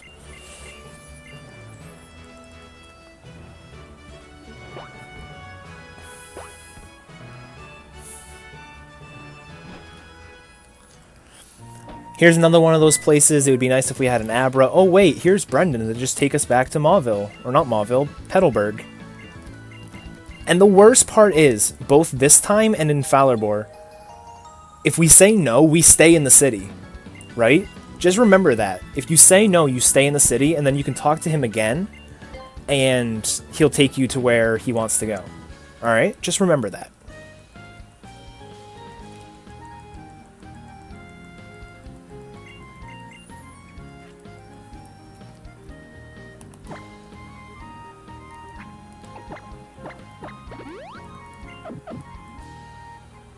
I also forgot the silk scarf. So I'm lucky that actually killed. I have good special attack, so I'm glad that works. So it was gonna work anyways, but...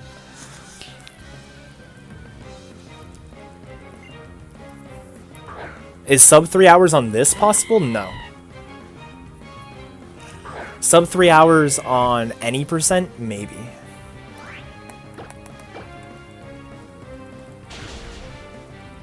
Nice crit.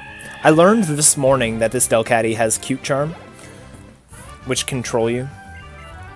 So that crit actually mattered.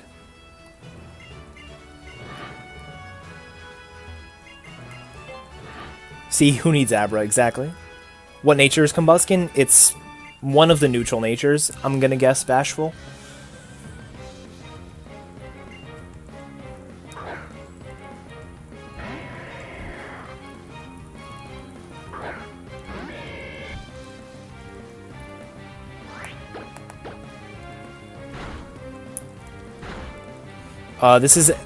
This game in particular is a Pokemon Sapphire remake.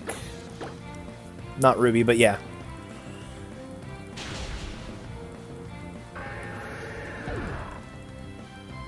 Bashful is the way to go.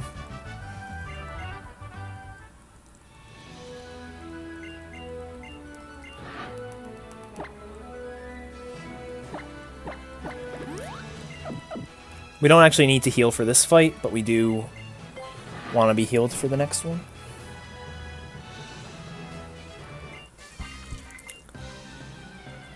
I'm gonna guess quirky like our boy Eddaket. Aw, thanks, Garf.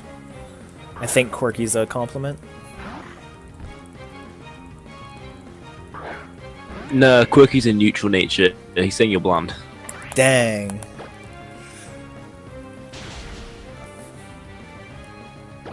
The true meaning comes out, Garf. It's okay. It's okay, Garf. We can be weenies together. Yes, Oras came out in 2014. It's been out for almost 3 years.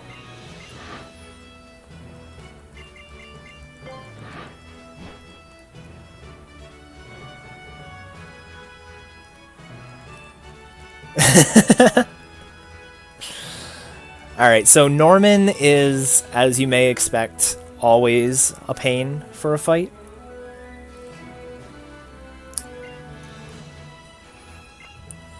Because we had 9 defense at level 5, we're actually going to use 2 X defense. We're also going to save because a crit just kills us.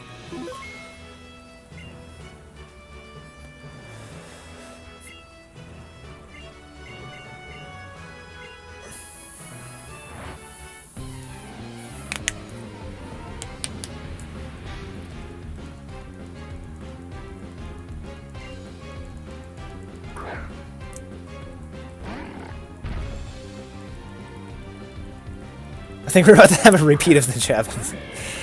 Oh god.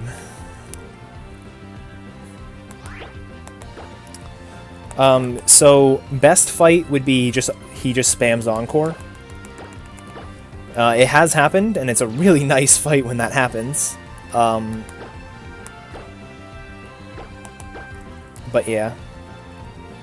So we're actually going to skip the X speed and use Flame Charge instead. Status Restore. Not paralyze heal, full heal.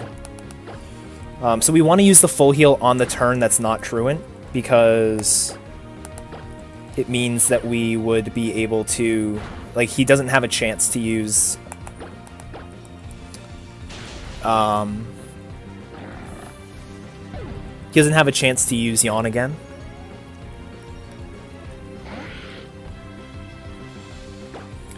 And we use Flame Charge there to boost our speed, so we don't need to use the X speed.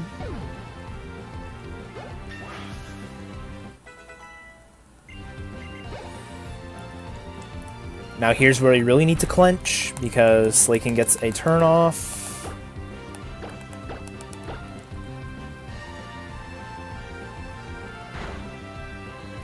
And we're good.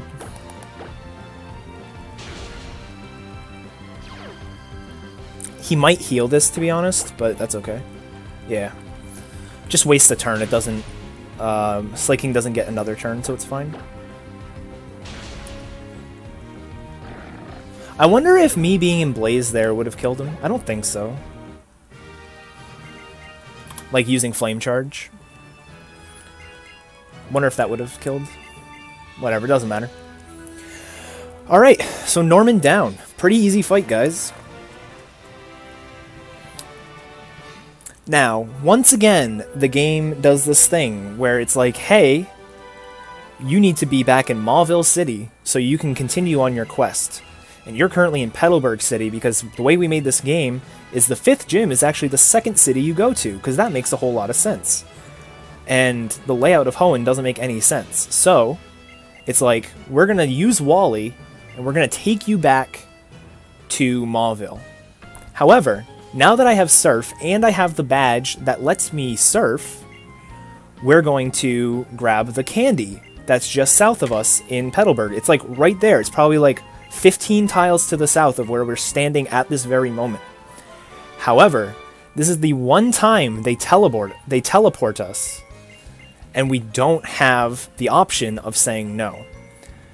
So we actually have to come all the way back to Petalburg City to get this rare candy from Mauville, and I hate Game Freak for it. I absolutely do.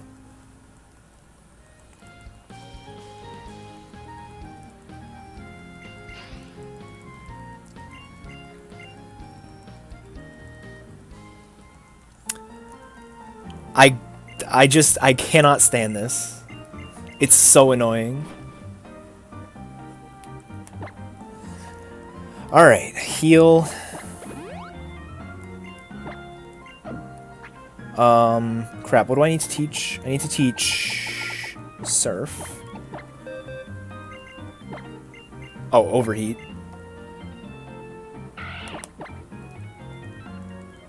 Why not get the candy before the gym? You need Surf for it, and you don't get Surf until after the gym. I literally just said what it was. Overheat. Good luck with this chat. Thank you very much.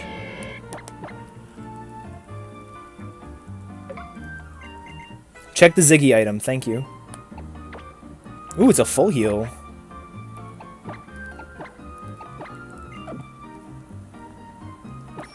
Alright, so we actually need 2 candies, so the fact that it does bring us back to Mauville is kind of nice, because we can go get the desert candy.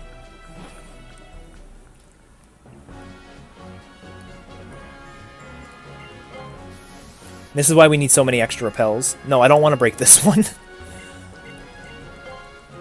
This chat is wonderful. You guys are being great, to be honest.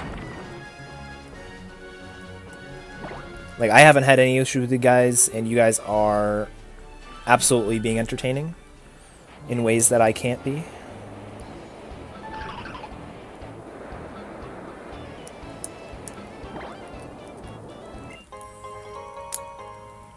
So this detour, including driving or biking all the way back to Mauville, takes about 5 minutes, which is why it would be about 2.5 minutes faster if we were able to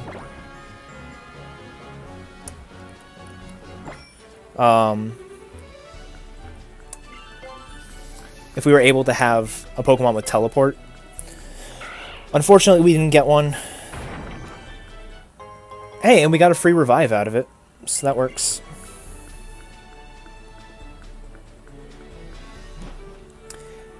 It probably doesn't save 5 minutes worth of time, but it saves about 5 minutes worth of headaches to get these extra levels. That's the way I justify doing it.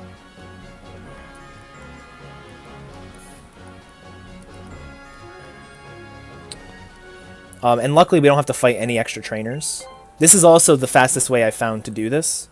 It's possible for you to go through like Odale. But that does require you to fight an extra trainer.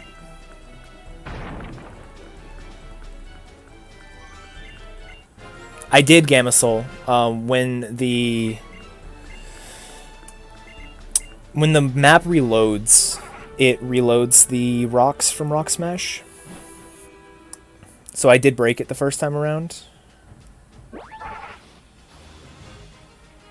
But yeah, so one of the nice things, again, this is sort of reiterating the point that I already said earlier, but we already fought all these trainers, so we can just run past them without having to worry about being really careful with our movement. And we don't have to worry about the spinner or anything like that.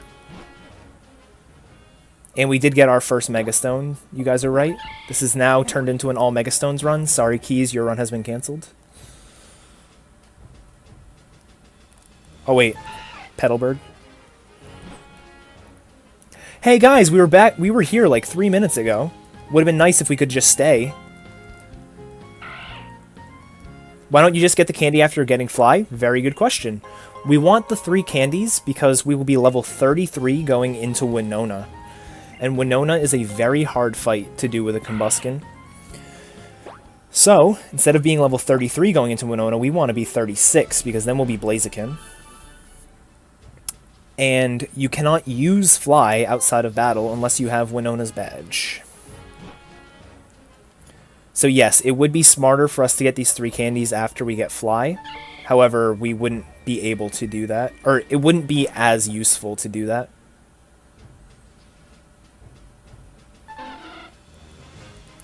So it is a detour. It shows off my awesome biking skills, because they're so good.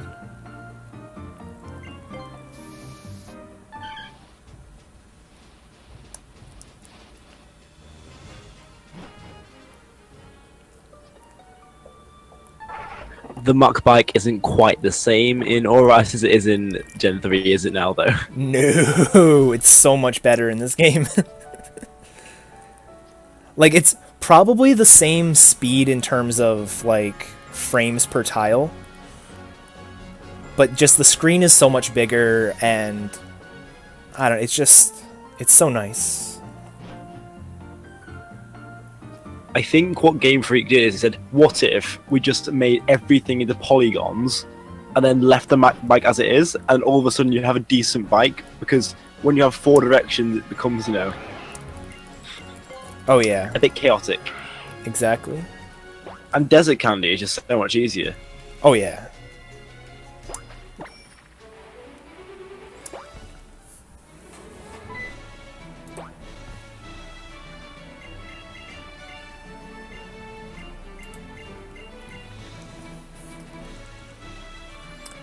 Yes, we will use Mega Blaziken.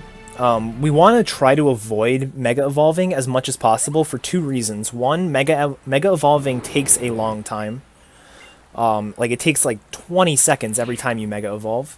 The other reason is Blaziken's Mega Evolution ability is Speed Boost, which will increase its speed after every turn in the fight, as long as, you know, it's not at +6 speed. So that wastes a lot of time too, because you have to sit through like Speed Boost. It doesn't actually say that. It'd be kind of cool if it did, but don't remember you ever taking this detour before. Is it new? Yes. I decided that Winona was a pain in the ass, and I wanted to make her better. And in order to make her better, I need to be Blaziken. So I got those 2 candies. I'll be getting 1 more. Actually, it's the whole reason I got cut earlier. Yeah. Also, if you guys have only ever seen Gen 3, this part's completely new to you. We get gifted a free legendary after the 5th badge. In the normal any percent route, we would actually main switch, and we would no longer be using Marshtomp, we'd be using Latios or Latias. However, because this is a meme run, and we are committed to doing Torchic, this is what you get. I said no, but it doesn't matter. I accidentally said no. Did I save? Not save. I healed. I don't need to save.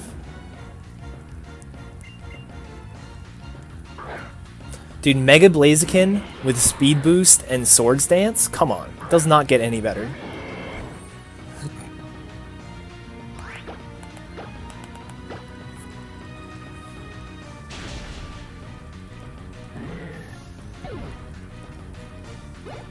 We got Swaggered, which we actually never get Swagger, so...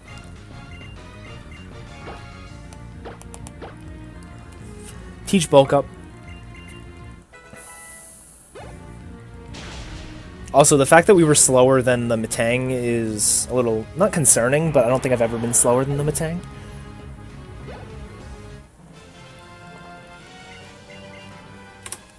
Yep, so all in all, that's about a 5-minute detour. My splits say 4 minutes and 57 seconds, so...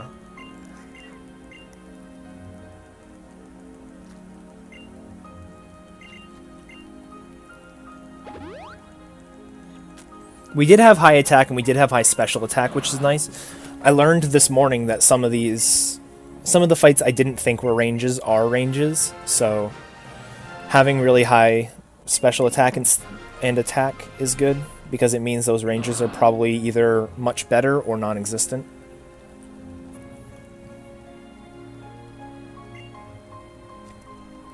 Maybe it was the speed tie? You could be right.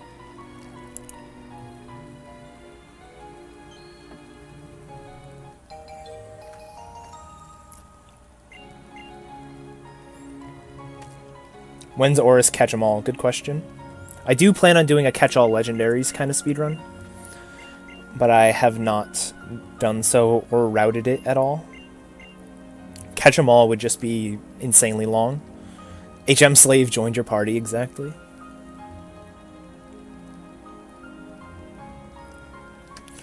So yeah, I personally, when I run normal any percent, I'll run on Omega Ruby because Latios is leaps and bounds better than Latias. So you can save quite a bit of time there. Kyogre is better than Groudon, but Latios is absolutely better than Latias. Yeah. Catching Cresselia is the problem. As far as I know, there's no way to manipulate that. So this is the route I was talking about way, way earlier. We set our date to May 6th of this year, actually, because it is not raining on this route.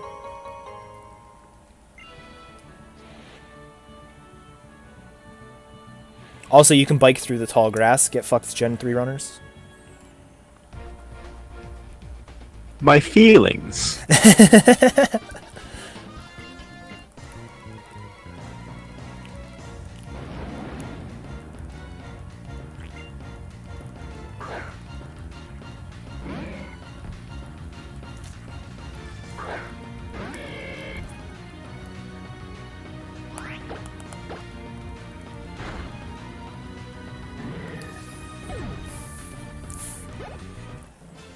There's so much you can do in this game that you couldn't do in Gen 3, and I love it. You can bike through tall grass, you can bike on the rafter, or like the top of the tree houses in Fortree. Like, oh, it's so good. Yeah, but you lose the ability to bike on water, so is it worth it? That is true.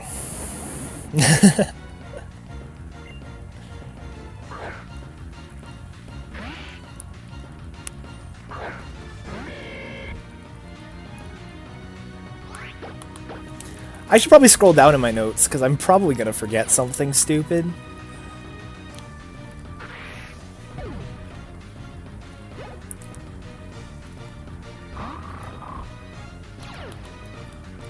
So Overheat's really powerful. It's like 130 power, I think. So any chance we have to use it when we only need to kill one Pokemon is absolutely something we try to take advantage of. So like I don't think Low Sweep kills that Mightyena, but Overheat does. I'm actually gonna save here. I'm gonna save, and I'm actually gonna equip it with Purzum. Normally the Purzum doesn't get used up on that last fight. Yeah, Press V is right. I actually did not play the originals before I played this. I didn't play any Gen 3 game before I played this. I have since corrected that. I've played through Emerald. I actually haven't played through Ruby Sapphire, but I have played through Emerald. Hey, look at that! We used the Purzum correctly.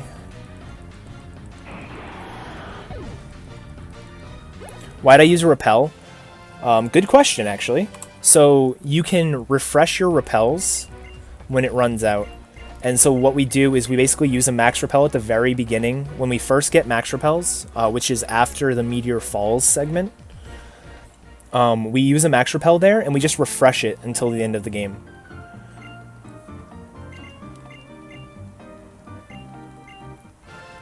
The fact that it used Swagger wasn't really necessary. It's nice, but it wasn't necessary by any means.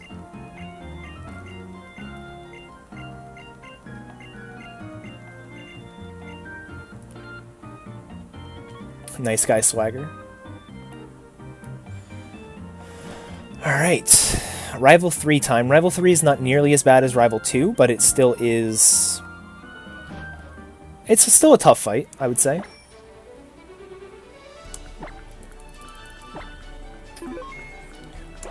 We probably could just use X attacks, but I like having bulk up. So that's what we're going to use. Like, we could actually probably teach over bulk up with Swords Dance. But I need bulk up on another fight. Actually, do I even need bulk up? When do I even use it? Oh, I know when I use it. Yeah, I need bulk up.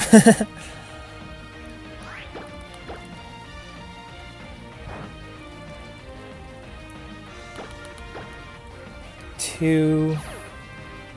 This Shroomish is not nearly as scary as the last one.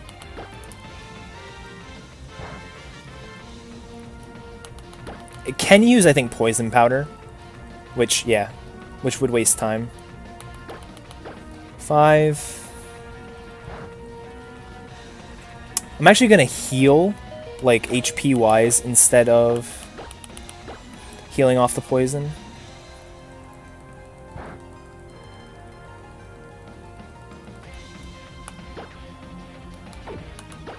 I'm gonna be smart and heal off the poison too. Let's be real.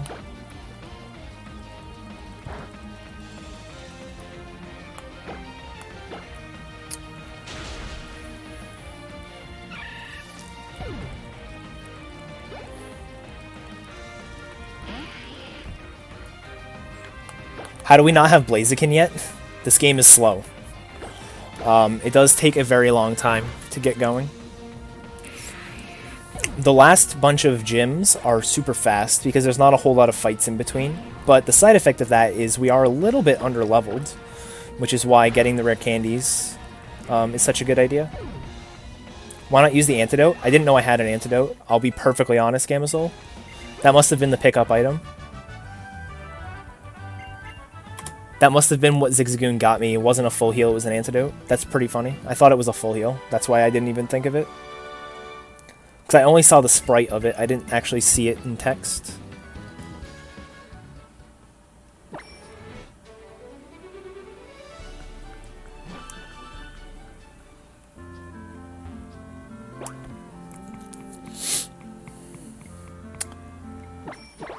Oh yeah, let me just ride my bike across this. Oh, it feels so good. Why not just fight extra trainers? That's slow. Some extra trainers would probably be worth doing over... Like, if I can get an extra level in less than 2 minutes, or less than 4 minutes, by fighting extra trainers, it might be worth it to skip the Petalburg one. The desert candy, it would absolutely be worth it. I think because it's not even that far out of the way. Would Trico be any slower? Almost definitely. Really? That's not... Alright.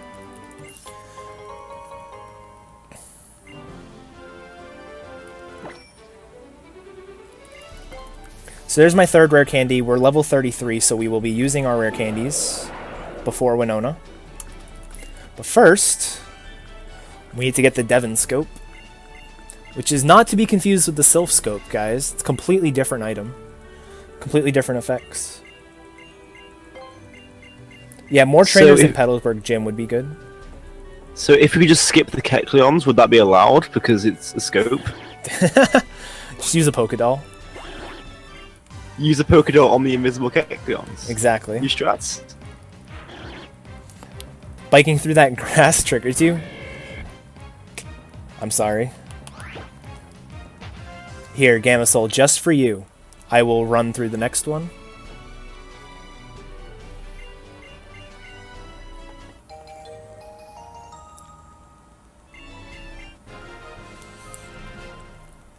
But yeah, fighting a few more trainers in Petalburg Gym actually sounds like a good idea.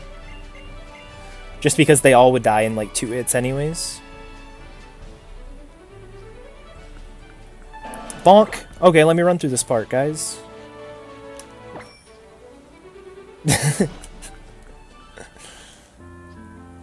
That's what all the Gen 3 runners have to do. That would, honestly, that would like just upset me if I was... I don't run Gen 3, so... I don't really know how bad it is, but in watching it, it's like... That seems like a pain to have to get off the bike like that. Alright. Winona's Gym, pretty easy puzzle. No required trainers. We just completely YOLO'd that spinner. I'm just going to throw that out there. I don't even know what kind of Pokemon... I mean, I know she has flying type Pokemon, but I don't know what Pokemon she actually has.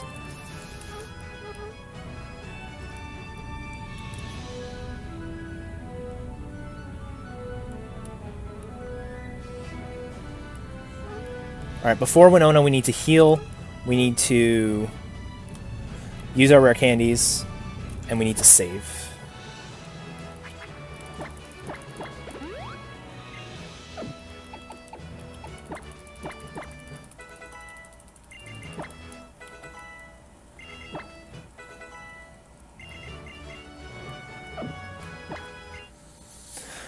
Alright, now we get Blaziken. Very strong Pokemon. Oh, I almost forgot. I need to equip the Blazikenite as well.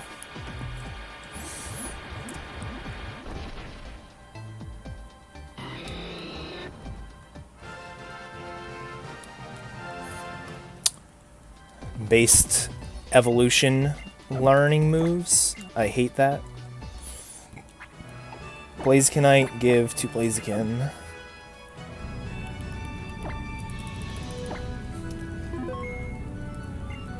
What is she looking at?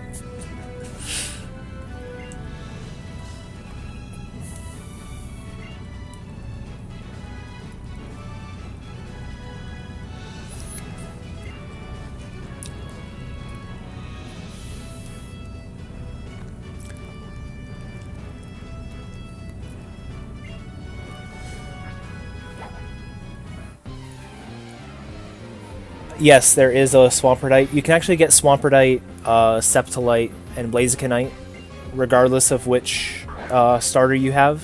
But you can only do that after defeating Groudon or Kyogre. What do I menu? I'm more comfortable using the D-pad and stuff instead of the stylus. It's often a lot faster to use the stylus for things, like especially in battles you want to be using the stylus. But in some of the menus, I just prefer using the D-pad.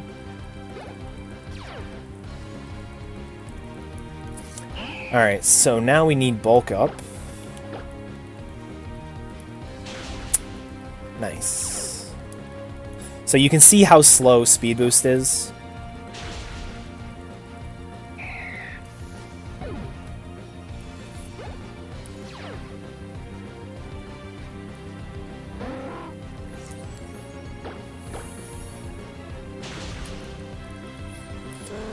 Being at such low health, the Pelipper is not going to use Protect because one of its other moves would kill us. In Skarmory, we just use Overheat. GG. Very easy fight once you have Blaziken. Very hard fight if you don't have Blaziken. Also, we try to learn Focus Energy again. I forget who it was, but somebody in my chat was mentioning that because I have, as part of Blaziken's moveset, like level up moveset, you can get Focus Energy and Slash, which if you use both would be 100% likely to crit. I forget who in my chat was talking about that, but I unfortunately did not have time to research that and put it in the route. This Skarmory does not have Sturdy now. Steven's Skarmory has Sturdy. But not that one. Steven's Skarmory is a whole other story that we'll get to in under 2 hours. Like 1.5 hours, roughly.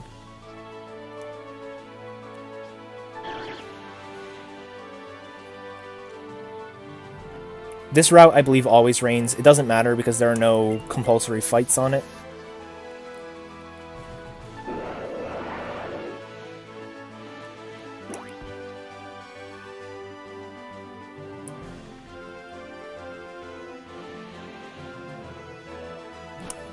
That spinner does not have max vision, so you can just go right below her. It's kind of funny.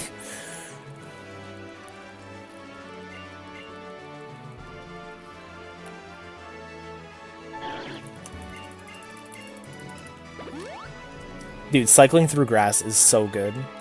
Let me just say. Every time I just watched that and then it hurt. It physically hurt. It's like, oh, he's gonna go down, he's gonna go right. It's like, no, just go diagonally through the grass. Like, it's just, my inner Gen 3 runner just couldn't deal with it. Every time I do it, I look over at chat and somebody's like, cycling through the grass, Dan's game. I'm only not biking here because I'm probably gonna end up getting off my bike anyways, because this rare candy is hard for me to pick up. Trying to move a single tile while you're on the bike is like impossible in this game. Oh, it was Lemon! That's who it was. I was literally just talking about it, Lemon. I was saying I never had the chance to do it. Or to research it.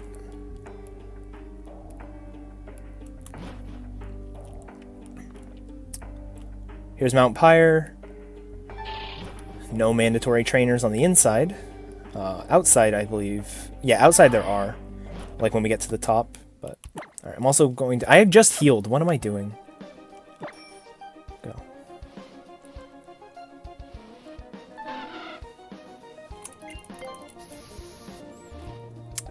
Alright.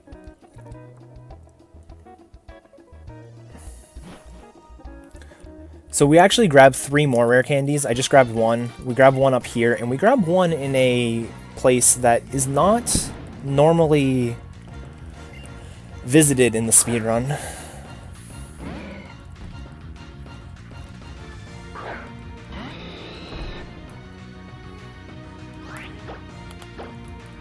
Not ever visited in any of these speedruns, except for this one.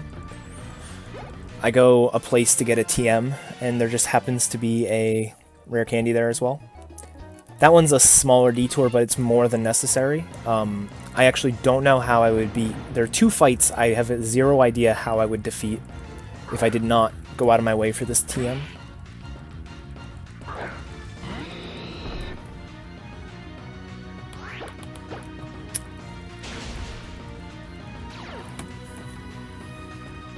Oh, this is where I used the extra overheat in my practice run earlier. I used an overheat on this Mighty Anna. I'm not supposed to. That's why I had to elixir early? Okay. Good to know. I just won't do it again. Easy.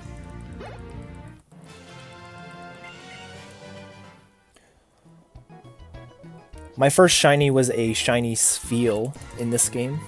I was looking for a female Snorunt with a hidden ability, so I could have a Frostlass with its hidden ability, and I found a shiny Spheal instead.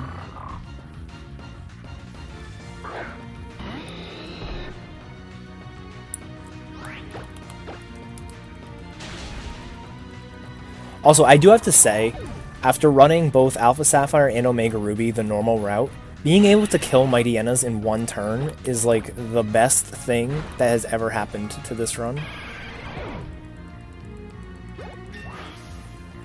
Really, Fades?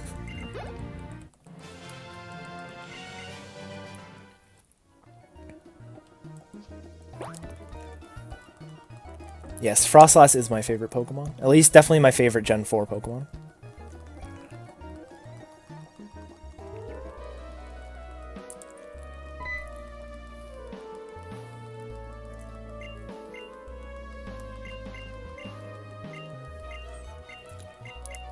Hey, I'm just saying, if you guys are not currently following the Pokemon Speedruns TV channel, you guys should, because we are 200 follows away from 12,000, which would be pretty cool to hit.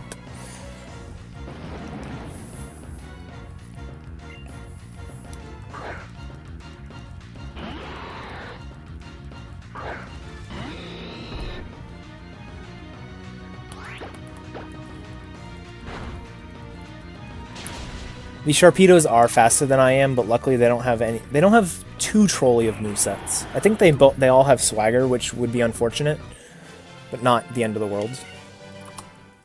Pretty good split.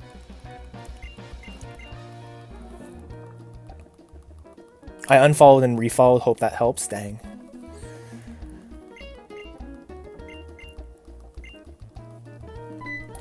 Why is everyone unfollowing?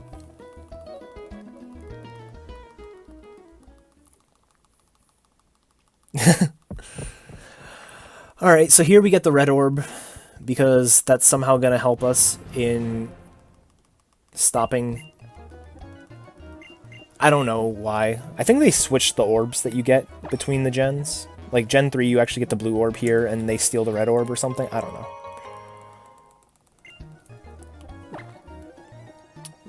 Alright, so we need to heal. We still have a good amount of healing items, which is nice. Teach Fly. Not to you. To our Fly Slave.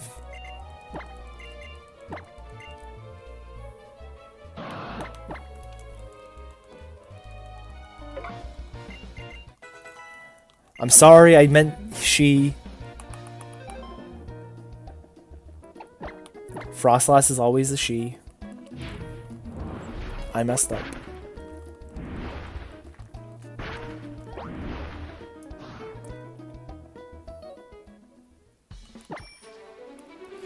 More shopping. Need more TMs. I'm gonna buy these. I don't... No, I'm not gonna use them. I'm actually buying an X Speed. I didn't even need it. Cool. So there's a chance I might not need that. Good.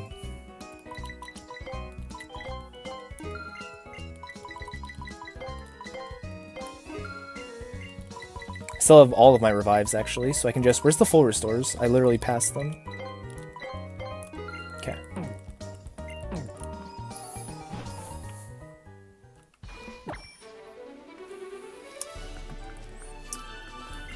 OBS has been going strong with 0 drop frames. I don't know if I've dropped any frames. Have I? I dropped 333 frames. You guys probably all noticed it.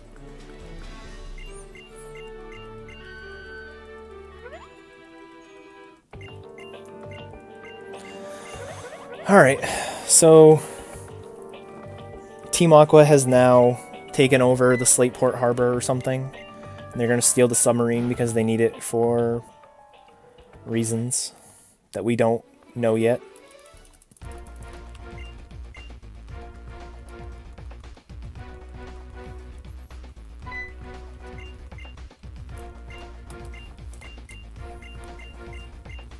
Oh, really, Gamma?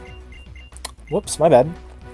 I don't have OBS open on like the forefront of my screen. I have my notes so I don't get distracted. I have my notes, chat, and Discord. Alright. So anywho, these magma grunts, not magma, aqua grunts, are now trying to stop us. These fights are so much better in Blaziken than in normal, because all of the Mighty Enas die in one hit. The Mighty Enas usually survive either Surf or Dragon Breath from Latios or Latias. So you have to kill it in 2 hits, and it's just not good. They all have Swagger, they have Assurance, which destroys a Latios or a Latias.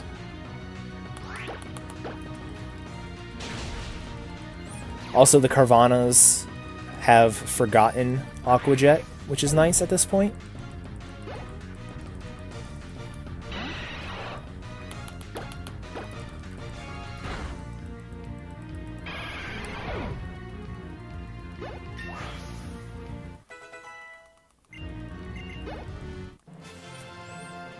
Alright, so this is kind of a funny segment for me. I rerouted it. I used to do a certain part before going to Slateport, but I actually ran out of max repels when I was doing that. So I need to do the Slateport mart first, so I have all my max repels. Here we get a free ride to Lily Cove, which I know Gen 3 runners are also upset about. We don't have to go and register Lily Cove as a fly point. We just get a free ride.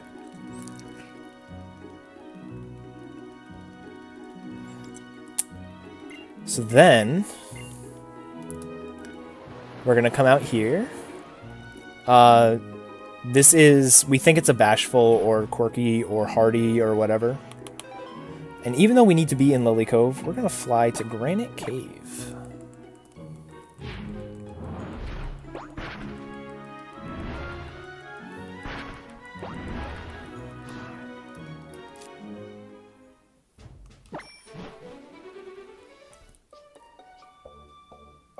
Whoops.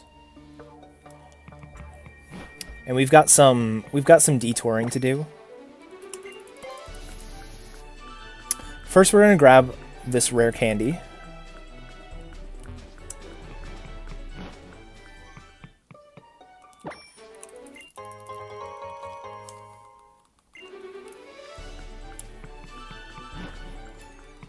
Dude, everybody with the 222 screenshots. Don't worry, you'll have a chance for 333. That's not the right ladder. This is the right ladder. So we grabbed that rare candy. Now we have 3 rare candies that we're going to use, actually right here. But we also need this. The only way we can beat Tate and Liza, as well as Phoebe.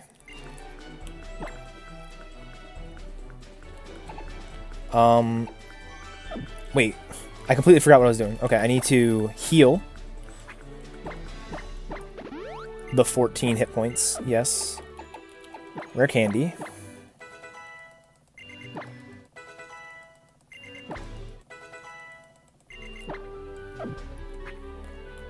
And escape rope.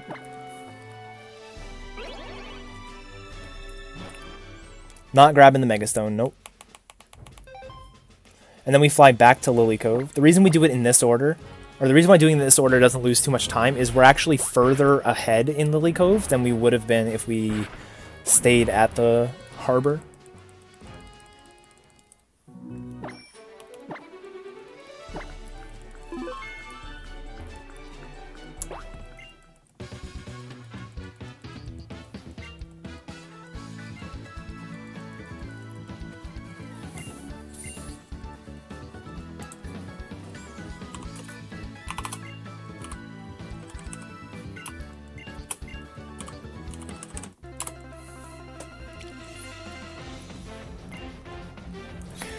Alright, so this fight,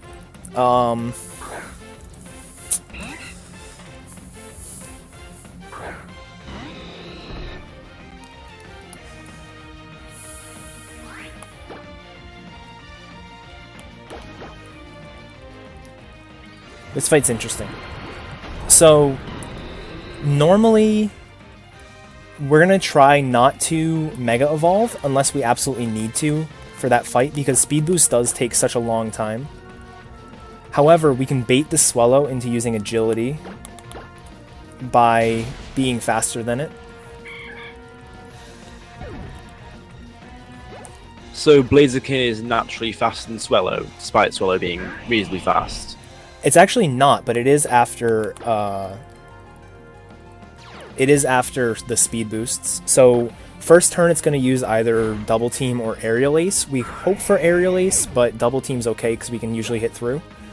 And then after that, because we're using Speed Boost, it's pretty likely to use Agility to try to be faster than us, but because Mega Blaziken is such a broken Pokemon, it's never going to be faster than us.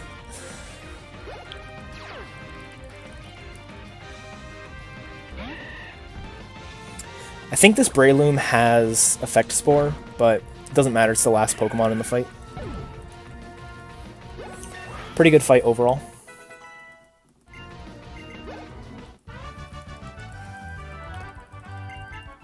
Definitely one of the fights that benefits from the 6 extra rare candies we gave it. Slightly faster to say yes here, but it doesn't matter. It's one less text box. So now we hop on our bike and we're off to the Aqua hideout.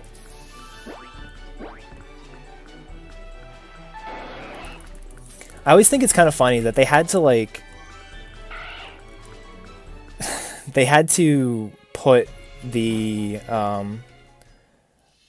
Aqua and Magma hideouts. Like, they had to make the story make sense for both of them. So Team Aqua has to worry about being in the middle of a volcano, which makes no sense, but Team Magma has to worry about having their hideout be in the middle of the ocean. And this is where you skip the Master Ball, right? I'm not skipping the Master Ball. Go on, do it. I don't have a good way to kill the Kyogre. Get a heart scale and teach that jump kick. There you go, problem solved. Oh man. If the cutscene wasn't so long, I would consider like saving before it and trying something, but like the cutscene is a good 40 seconds.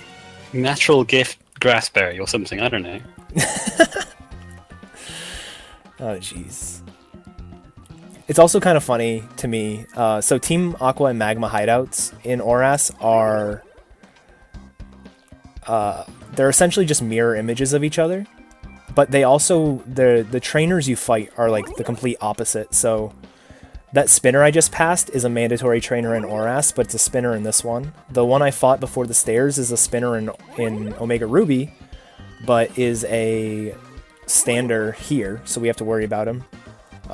And actually, the next fight we do, as well as the next fight we skip, are both flip-flopped as well. It's kind of funny.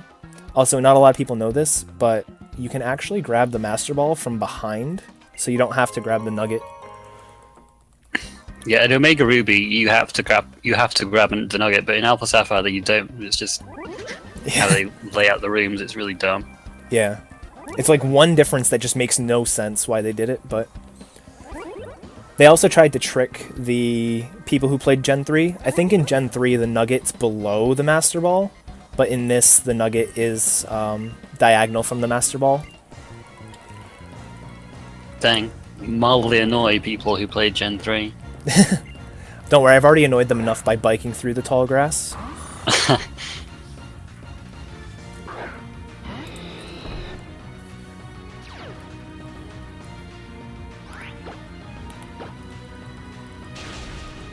Even with Intimidate, this Mightyena still dies. It's really nice.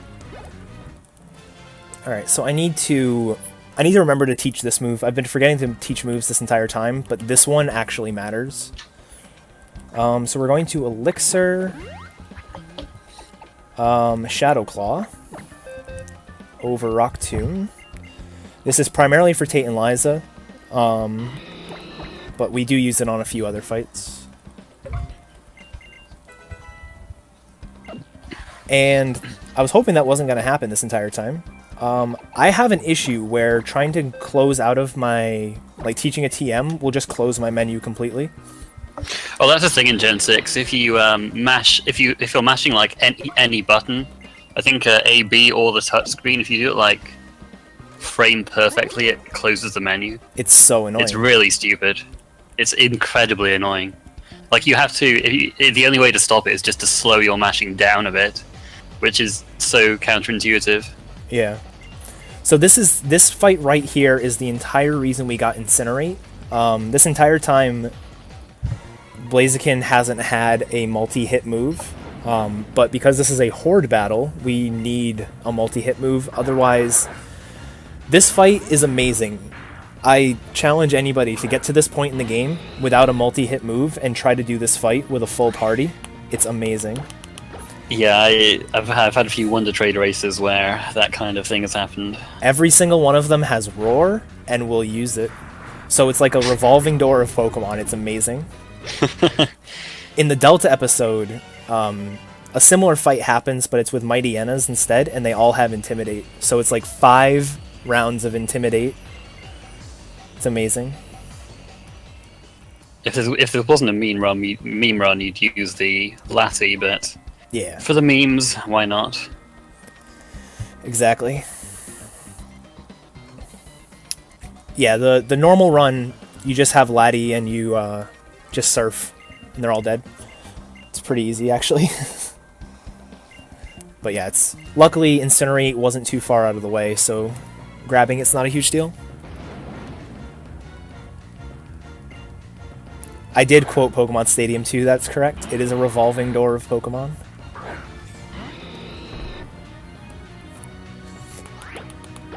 This one's also faster than us. They like to use Slash on me for some reason. I don't actually know why. I know that they all have like swagger and stuff, all the Sharpedos, but they like to use Slash a lot.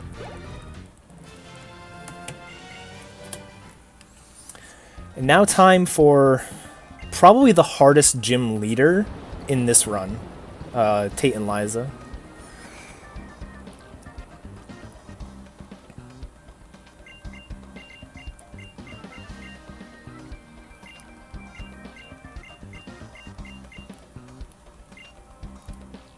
Also, I like how they always try to give you subtle hints about where people are going. Like, it's almost like they got too many complaints from like kids' parents after they played Gen 3 being like, my kid didn't know where to go after this part of the game. So if you ever do a remake, please tell them. He's always like, oh, he's gonna go use his submarine. Too bad you don't have a way to go underwater. And then like Wink, wink. yeah, it's like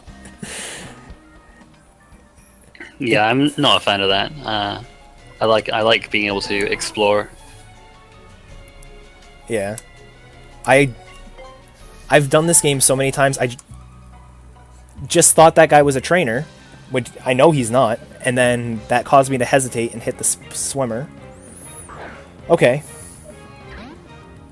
So this is the first real optional of the run. We fought a lot of optionals before Roxanne. Was this the one with a Gyarados? No, this one has just a Love Disc, it Oh, looks okay. like. That dies to slow sweep. Perfect. Dang, I wanted to see a Gyarados. We're not seeing a Gyarados in this run. Oh. I'm not going to let it happen. So you can go above her if you don't hesitate. If you just beeline straight for it, you can go above her. I hesitated on the guy because for some reason my brain was like, there's a guy, don't hit him. Not a big deal. We have to heal anyways, and it didn't even hit us, so it doesn't matter. So time for Tate and Liza. Tate and Liza's gym is pretty easy. There's no no compulsory trainers. There's a few spinners we have to get by, but they're not. I mean, there's spinners in Gen 6. They're easy to skip. All right, I did not hit a spinner. I hit a swimmer, so it doesn't count.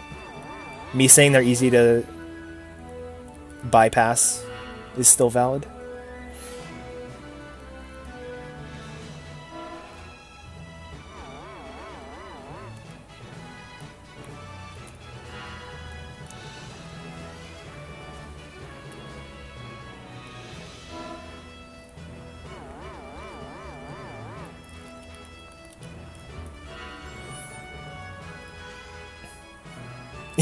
That's exactly what my brain said, yes.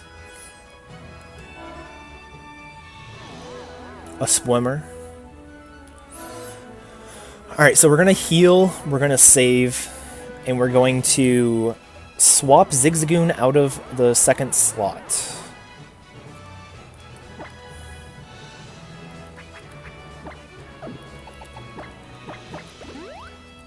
Zigzagoon has been a nice friend to us, but we do not want him to die here. We actually need him to die elsewhere. It's fine.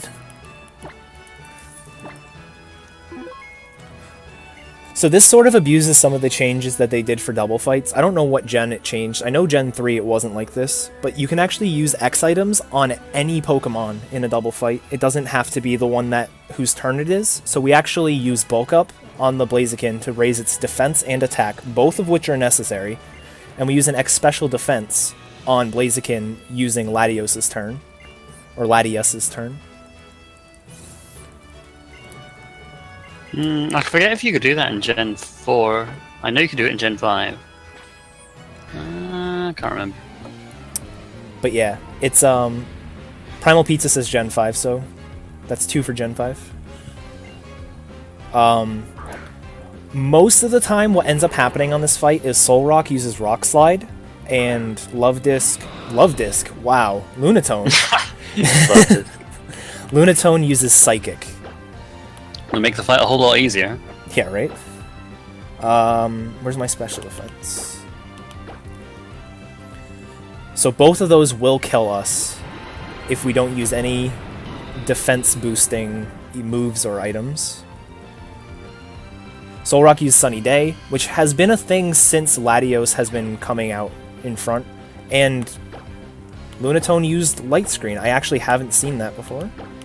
That's never happened before. Can I get out of Tate and Liza with no damage? Kill the Latios, kill the Latios, kill the Latios. No, darn. That's fine. We can come out of it with no damage by just healing on this turn. We want to be healed for the next fight anyways, so we just do it this way.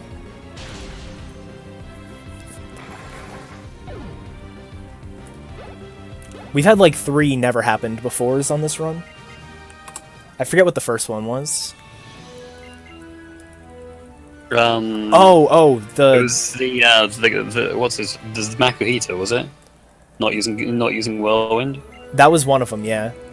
Was there one before that? There was one before that. It was the double fight I did with Torchic and Zigzagoon. The Zigzagoon wasn't faster at level 5. Slower. That's right.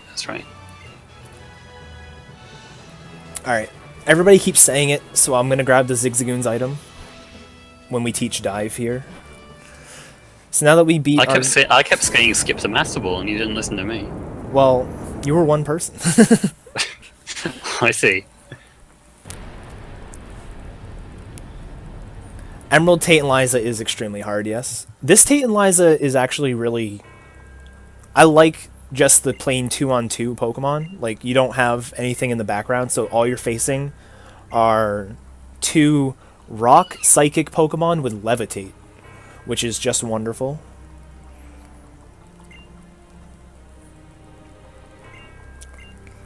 But yeah, Shadow Claw is easily the best thing to handle that.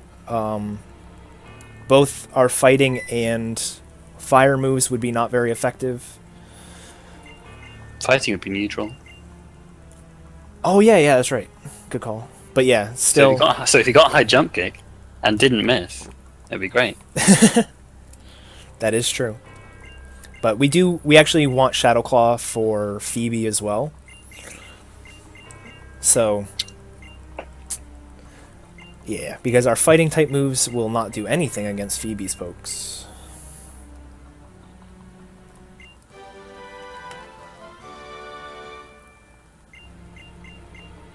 Wait, can you guys not hear the game?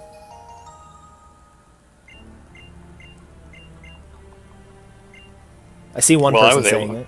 Well, I was able to hear the game when I was there. I mean, I'm not listening to the game now because I'm in the call with you. Right.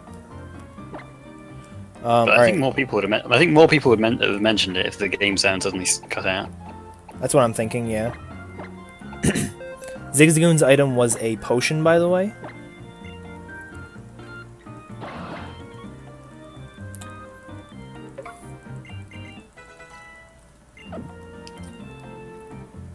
We did have some issues before the run where the game sound was too loud, so I did turn it down. It was fine when I was listening to it. Okay. I'll leave it there for now then. Alright, I forgot this is a thing. You can run, like, go full speed into one of these Dex Nav Pokemon. And hit them, even though they're supposed to go away. They're supposed to go away! Wow, that's ridiculous. Dude, it's a Pelipper, it'll have the lucky egg. No, I'm not catching it. I need my Master Ball. Oh. Master Ball is the only... Don't. No, you don't. Master Ball is the only Pokeball I have.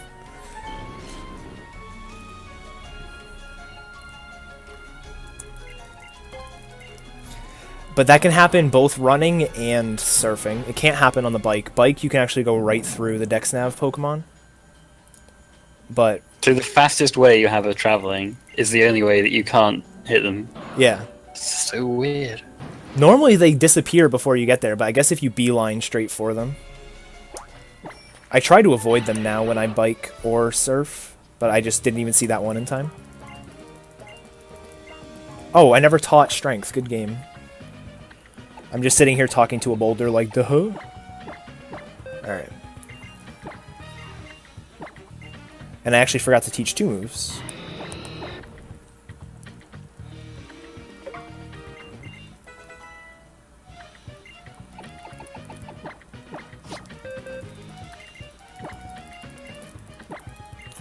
Now we teach Swords Dance over Bulk Up.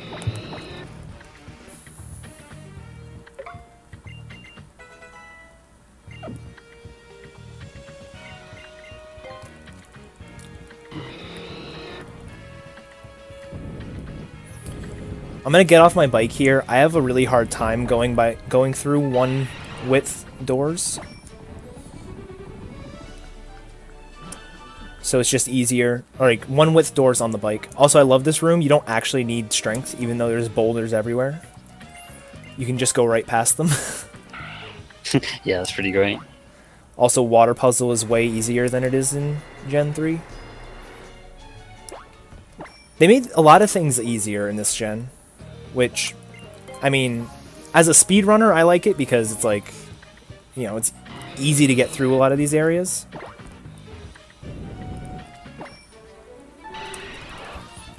But yeah. So we're going to... we need the Zigzagoon to be fainted by the time we get to Victory Road. So we're going to use this fight to do it because the Mightyena has Intimidate. So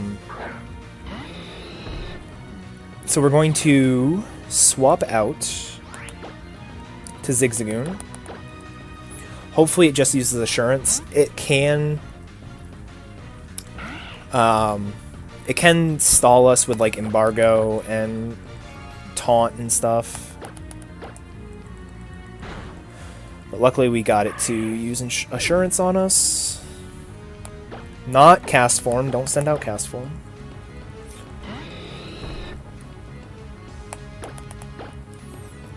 I'm also going to do something really silly. I'm going to Mega Evolve for the Grimer. This not Grimer, Muck. This Muck is bulky as all hell. And Gunk Shot really hurts, so...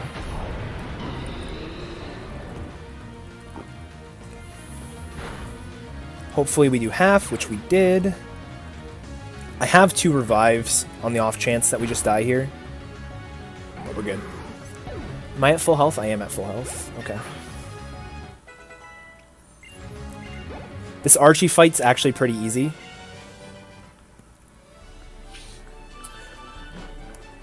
I shouldn't say that.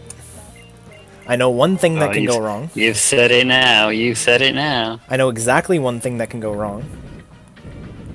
Well, now that you've said it, since it's so easy, you won't need to save, right? I don't think I'll die, but I will save. Oh, go on.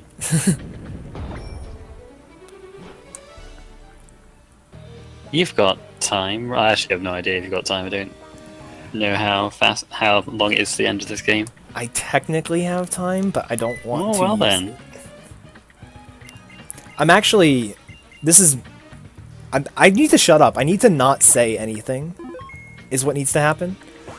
This is the best Torchic run I've had in a while. I'm 5:22 behind my current PB, and that detour takes 5 minutes, so I'm like technically only 20 seconds behind my PB right now.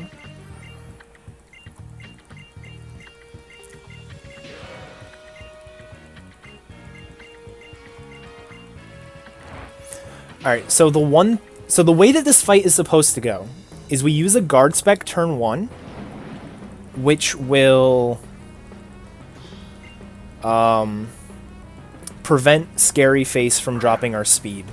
We then use Swords Dance twice to boost our attack, and then we sweep the team with Mega Blaziken.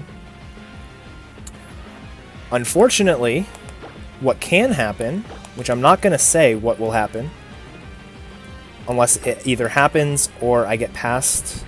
Alright, perfect. So what could happen is he can use Taunt. And if he uses Taunt, I can no longer use Swords Dance, and I don't have X attacks.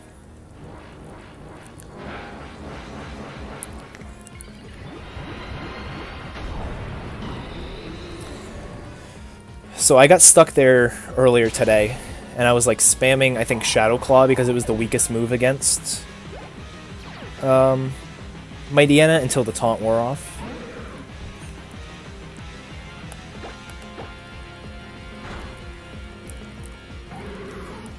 Nope, I don't have any X attacks right now. Actually, that's not true. I think I have 2 X attacks. Or I have 1 left over. I can buy them, yes, but it's not in the notes to buy them. Because when I wrote these notes, I did not realize that Mightyena had Taunt. So I was like, oh yeah, just use Swords Dance, it's fine. But I have learned. And yeah, that's right, because it used Embargo on you, you couldn't use X attacks anyway. That's actually very true. Doing runs is the best way to finish out and flesh out a route. I, for the longest time, was using Bulk Up on Norman, because I'm like, oh, you know, I'm boosting my defense and attack, that's perfect. However, Norman Slaking has Encore, and it just so happens that when Encore runs out is the same turn that he will use Encore again. So I ended up getting stuck in a Bulk Up loop. It was pretty awful.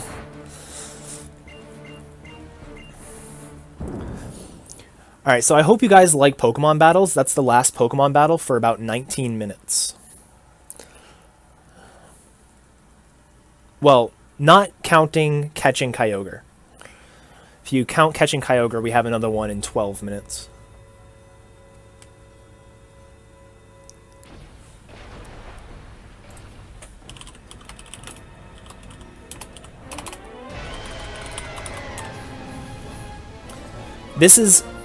I'm perfectly fine with all of the cutscenes in this run up until this segment. This is the only segment I think I would change. There's just so much talking and cutscenes. Like, I'm not even holding my 3DS right now. I don't have to. There's nothing to do.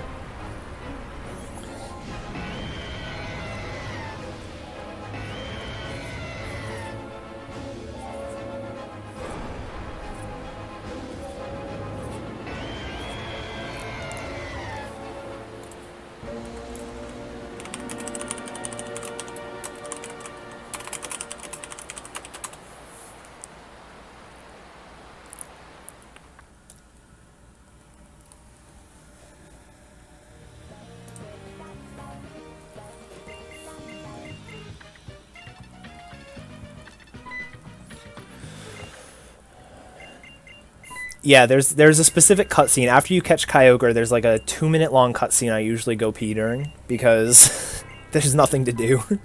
And I usually drink a lot of water during a run. But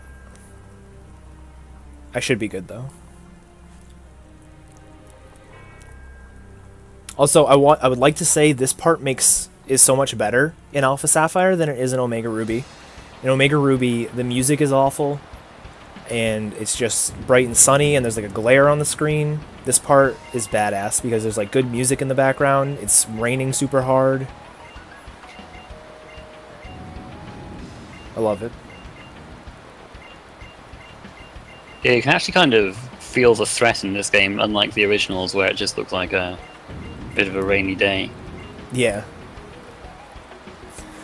Like, even both games, like, in this one, it's like, the rain is coming down super hard, and it's like, we need to be careful, the whole world's gonna drown. There's gonna be even more water in Hoenn than before. And with... What would IGN think? Yeah, what rating would they give it then?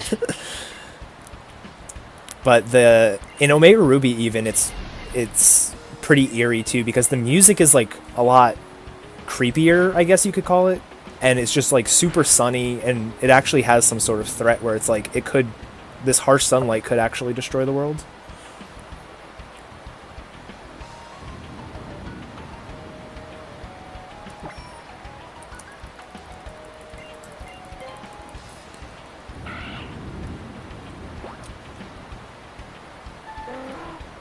Alright, so now we're surfing our way to Sootopolis to see some more cutscenes about what we need to do to save the world because no one else is capable. And the Team Aqua people are like, I'm so sorry, I can't believe we almost destroyed the world, even though that was our intention.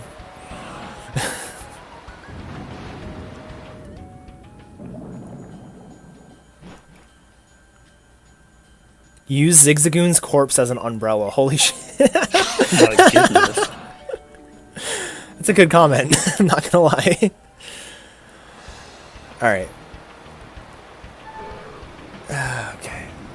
So we want the Brick Break TM, which is in this house up here on the left, but it doesn't open right now. So we need to grab it later. And yes, I like how there's just people swimming in this thunderstorm. That's a good point.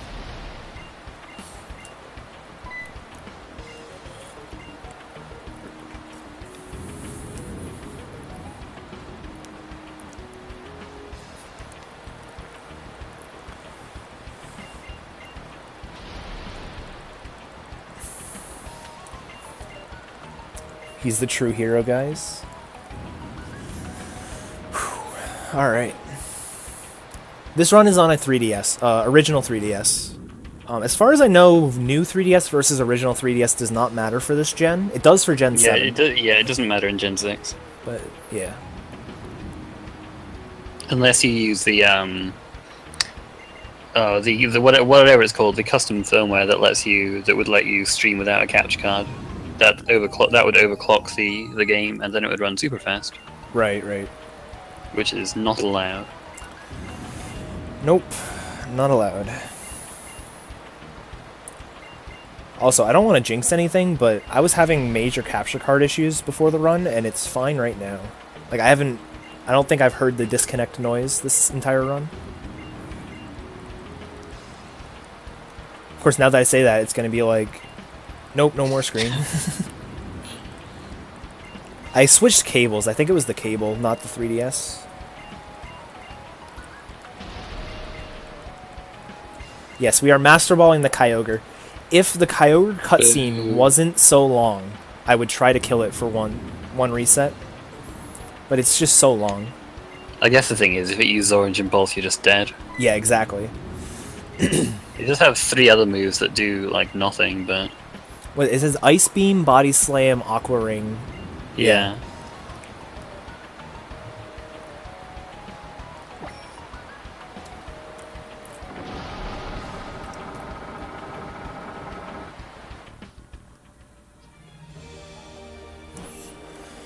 All right.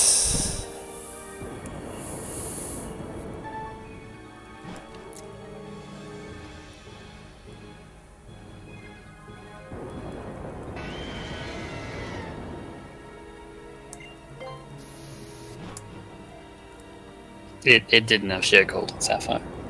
Not until later. There's a Pokemon in this game that has Sheer Cold, and it loves to use it. Oh, and it loves yeah. to hit it. It's amazing. I love Glacia. I hope she dies. Glacia's actually the safest Elite Four member in this run, which is kind of funny. Because it's such a pain in the normal run.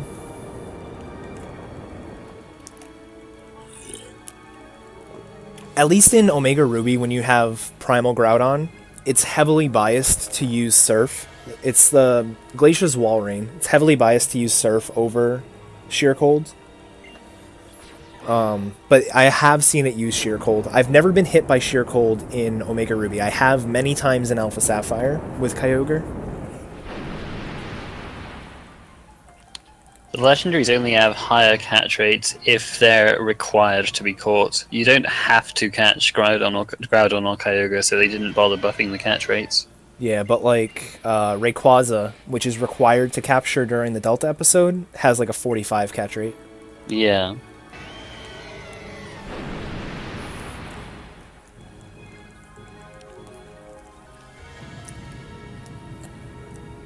I used to think this cutscene was the longest one, and this used to be my go-to one to go like grab a drink or use the bathroom, but there is a much longer one after this.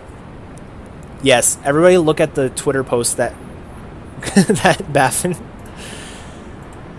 just posted.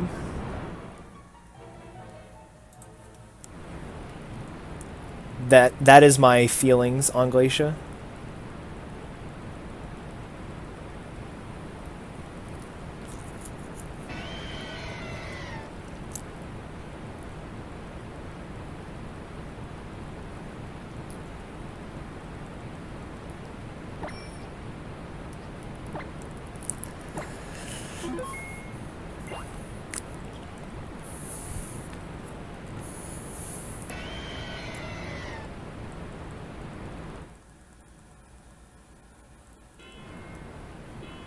Oh, you saved beforehand. Does that mean you're going to try and kill it? I'm gonna try one time to kill it. Yes! We are gonna try exactly one time. Because this cutscene is so long.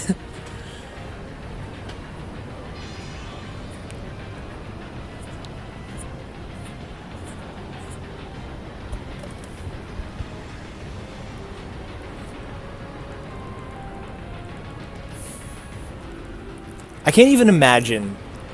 Is this shiny locked? I don't even know. But if it's not shiny locked, I can't even imagine trying to shiny hunt this. Oh man. Because, like, this is just so long. Or, like, especially, like, shiny hunting for Latios in this game would be a nightmare because you have to do a whole battle before it.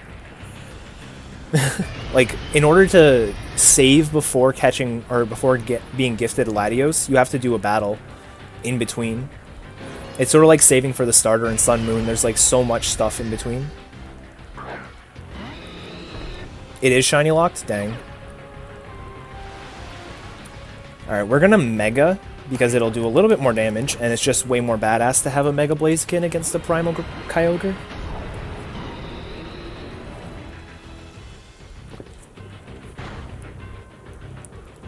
Low Sweep doesn't even do half. Body Slam did more than half with a crit.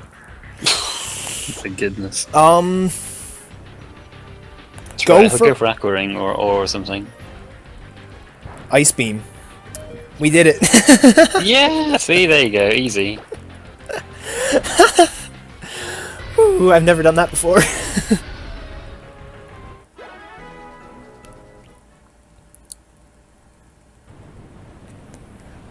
That might actually be the same amount of time because we didn't have to like go through the decks and everything. Like the dex entry for it. Yeah, so this is the cutscene now that I will leave typically during my streams. Because it's like see, now if you run into a Pelipper, you can use that Master Ball and get that Lucky Egg. Exactly, look at that. Yeah. I'll throw a Master Ball on like Steven Skarmory or something.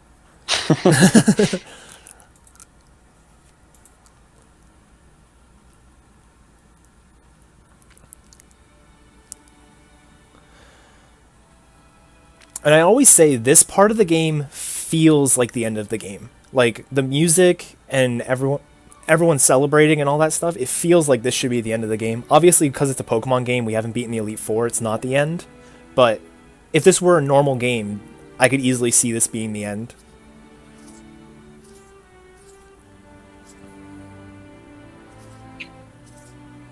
Or at least like the fake halfway. Actually, we're only halfway through end.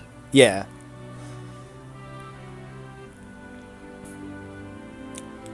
In all my practice runs, I've been teaching Waterfall to Kyogre. I have to remember to teach it to Latios now. Like, luckily we don't actually need the Kyogre.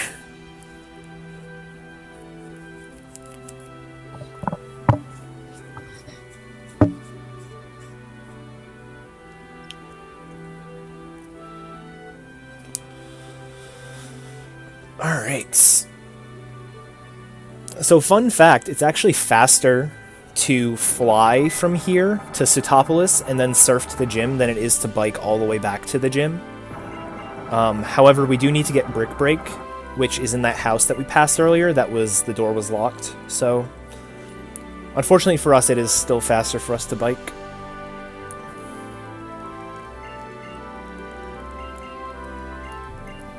I also find it a little bit funny that they break this, like, this music sounds like all nice and mellow and stuff, and they break the music to do the jingles when you get items for both the Blue Orb and the Aeon Flute. It sounds like so anticlimactic. It's like all this nice music and then it's like doo doo doo doo.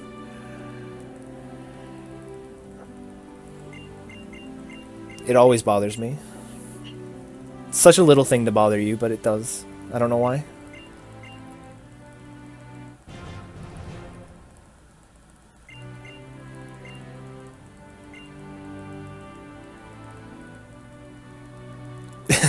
Sinstar, that would actually be kind of funny.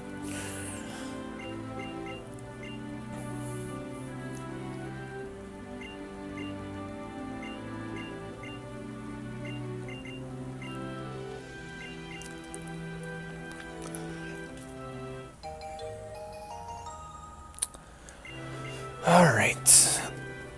Almost done with the mashing. Then we're back to doing fights. And I'm gonna be that guy and save before the Wallace Gym puzzle. I have not messed up the puzzle in, like, since the first month I ran this game, which was back last year sometime. I haven't messed up the puzzle. I messed it up yesterday in practice, and I messed it up this morning in practice. So I'm not risking that.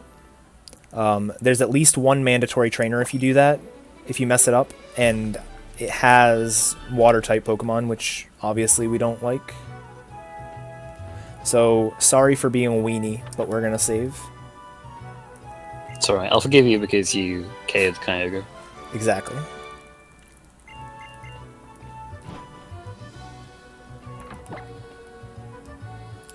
So we need to heal. Where the hell are my potions? Okay.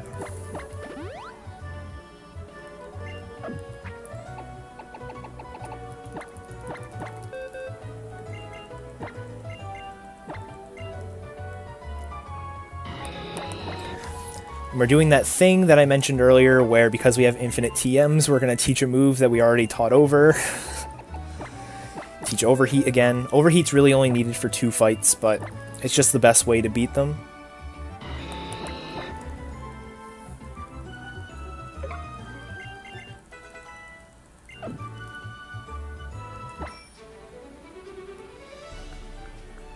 Whoops.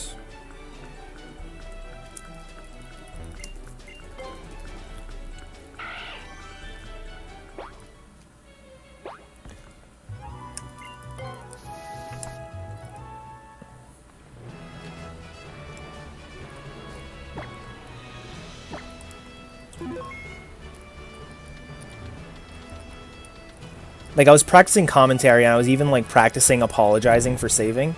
And while I was doing the explanation for why I was... You have to practice apologizing? I was.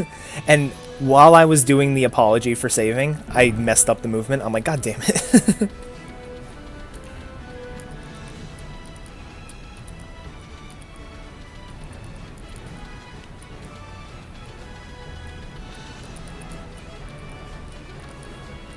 One of the nice things is sometimes when you mess up the movement, you can save it by doing a diagonal step. Diagonal steps are kind of tough to do on command. Like, if you're thinking about it and you're like, I need to do a single step and it has to be diagonal, it's kind of hard to do. But you can definitely get yourself out of a jam sometimes by doing some diagonal steps.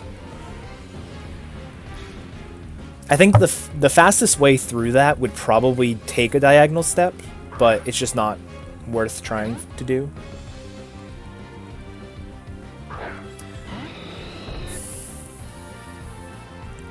So this fight, we Mega Evolve first, and then Swords Dance. We need the speed to outspeed Love Disc, so it doesn't use Sweet Kiss on us. Or we get immobilized by Love. Cool. Did my attack go up? I actually didn't see. I'm just gonna use it again. Yeah, you got immobilized, so no. Second turn it did. Oh, it did? Well, I'm like way behind you. it's fine. If it did on the second turn, then I'm fine.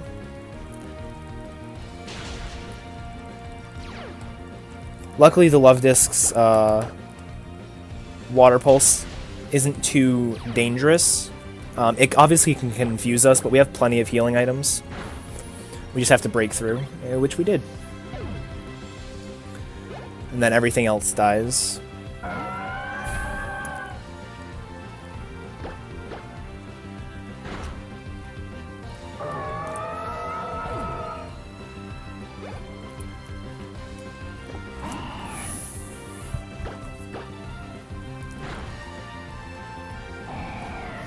Let it be known that even with that poor fight, I'm going to save time on this split, which means killing Kyogre was faster. There you go. If I ever do this again, which is highly unlikely, because this run sucks, I will skip the Master Ball.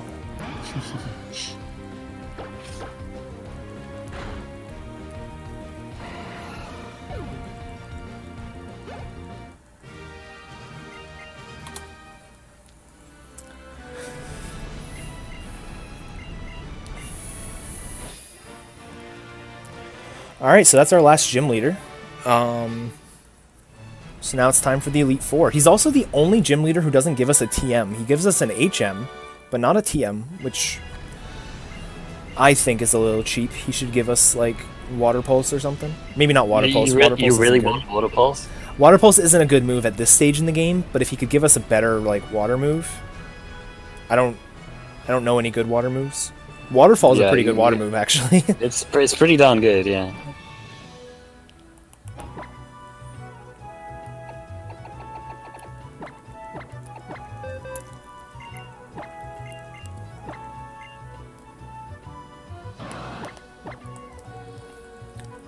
Scald. Yeah, that would not be bad.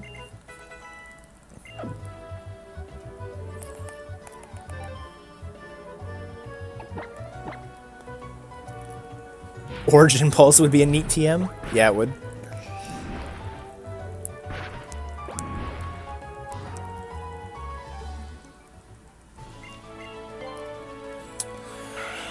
Alright. So... the reason we have a fainted Zigzagoon is going to be a lot more apparent once we actually get to Victory Road. There's going to be 2 double battles that we want to avoid. So having a dead Surf Slave is just the best way to do it. In the normal speedrun, you would kill the Marsh Stomp on Tate and Liza. And you would have either Groudon or Kyogre as your main going through the Victory Road. Because the only 2 TMs, or HMs rather, that you need in Victory Road are Surf and Strength. And conveniently, there's a Pokemon Center right here that we can enter and deposit our Pokemon. So we'll also take advantage of PC Heal.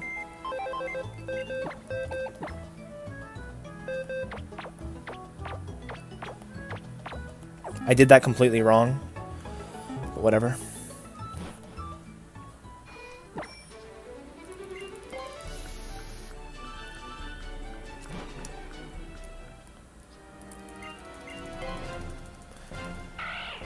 You know, in thinking about it, I don't think I actually need that PC heal. I don't really need more PP for this segment. As long as I PC heal before the Elite Four, I'm actually fine.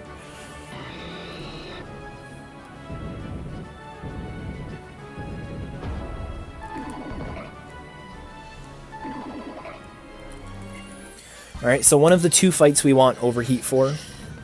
This girl has a Frost Blast. It's faster than us. It can use either Shadow Ball, Confuse Ray, or, as I learned this morning, Captivate, which will lower our special attack, which obviously sucks if we're using... I just used Strength on a Frost Blast. Good job.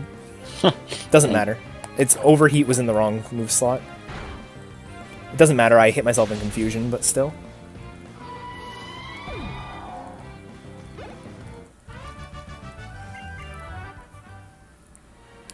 Just to play it safe, gonna heal up a little bit, because I took more damage than usual.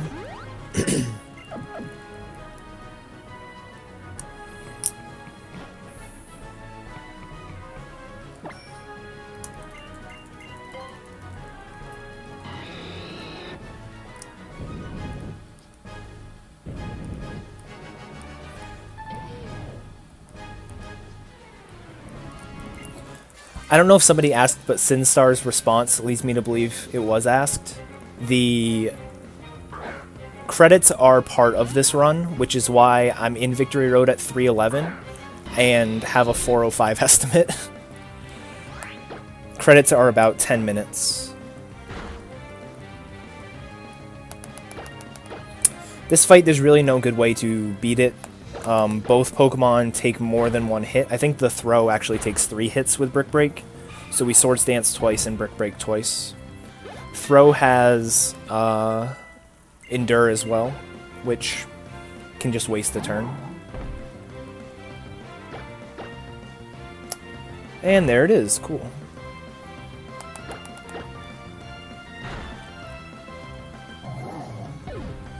Why are credits part of the run? Because there's a fight after credits, so it's not really the true ending until you beat your rival.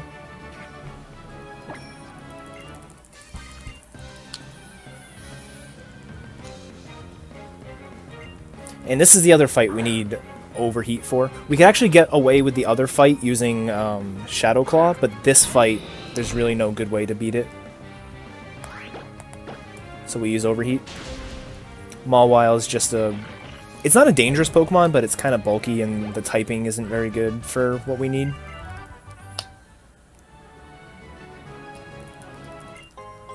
Grab this Elixir, which was not necessary until I rerouted the Elite Four last night. And now it is necessary. Last night? Yeah. This is an evolving category, guys. I died way too many times to Steven in a row, so I decided to reroute it. Also, that double fight is one of the 2 double fights that we can skip because our Zigzagoon has passed away.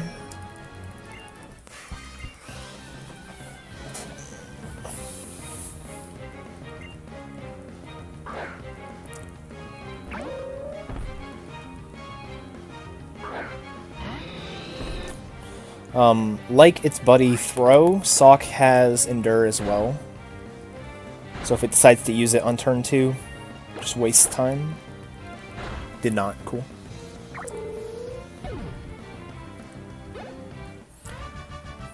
Hot new strats, we're going to skip Flamethrower because we don't need it anymore. The old strategy for Steven was set up to +5 special attack and use Flamethrower. That is no longer the strat. Which is why I was hesitating to buy the X special attacks. I don't need them if I'm skipping Flamethrower, so... so that last double fight would have been skippable if we just surfed around them, but that double fight I just passed would not be skippable. We actually have an extra Repel, which means I did pretty good movement somewhere.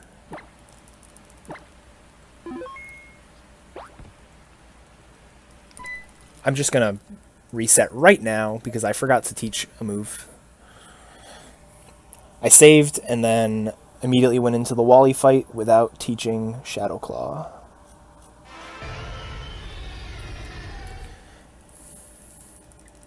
So this is almost the last time we're teaching a move over a move we've already taught.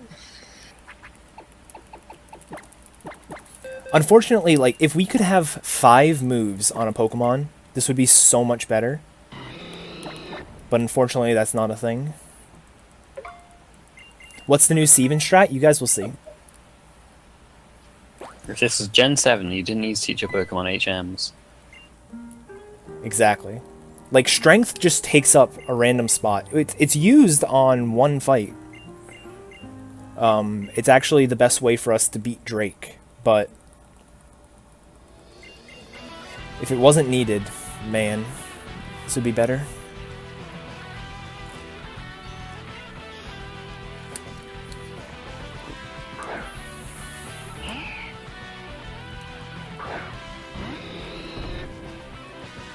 Also, everybody has a flying type lead. I don't know why everybody has a flying type lead.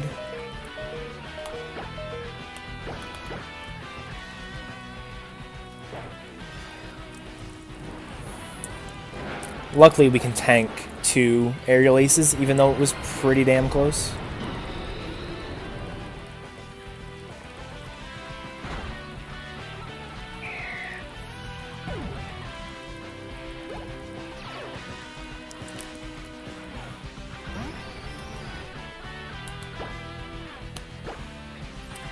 Unfortunately, Magneton has Sturdy, so we do have to heal here. I don't know what it's going to use. It's got Discharge. It has Flash Cannon. Oh, cool. I got paralyzed. Neat. Discharge, Flash Cannon. I want to say Screech. Dude, with the stop paralyzing me.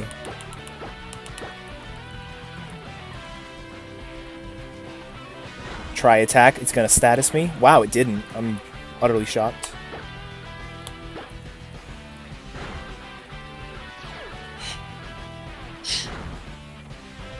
And it paralyzed me again with Discharge. What the hell is the chance of that?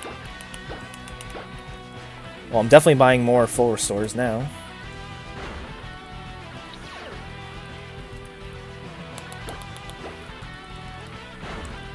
Alright.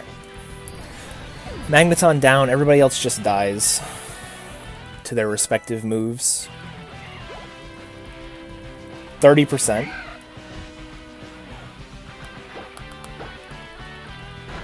Poison Point Discharge. Probably gonna kill me. Discharge is 30%, yeah. It's 30%, so it's 90%. Got it.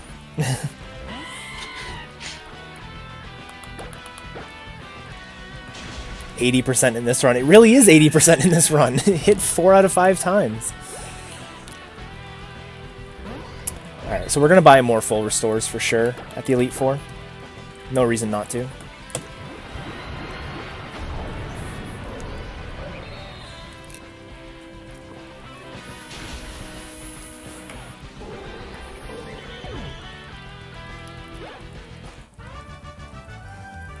Alright, Wally down.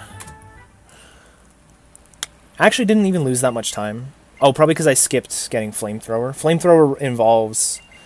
If Flamethrower didn't involve 2 Strength Boulders, I probably would have grabbed it just to have as a backup. But it's not worth grabbing.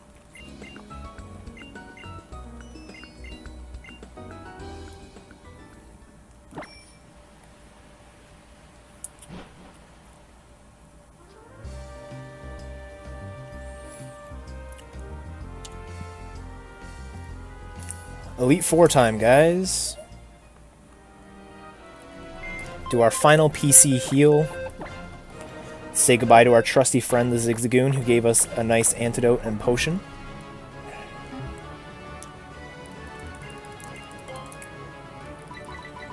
Grab as many full restores as we can.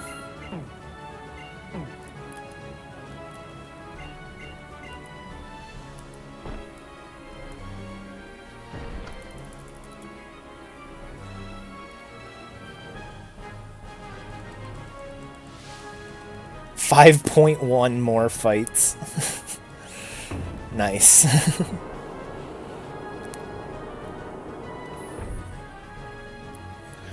So every fight in the Elite Four has something that can go wrong.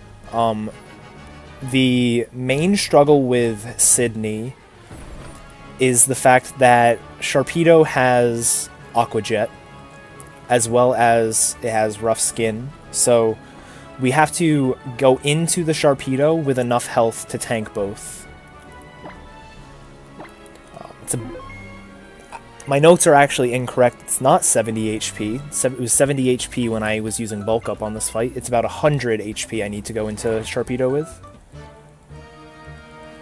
And then, if it does use Aqua Jet, I'll be at pretty low health, and the Cacturne has Spiky Shield, which can cause issues if we're at really low health.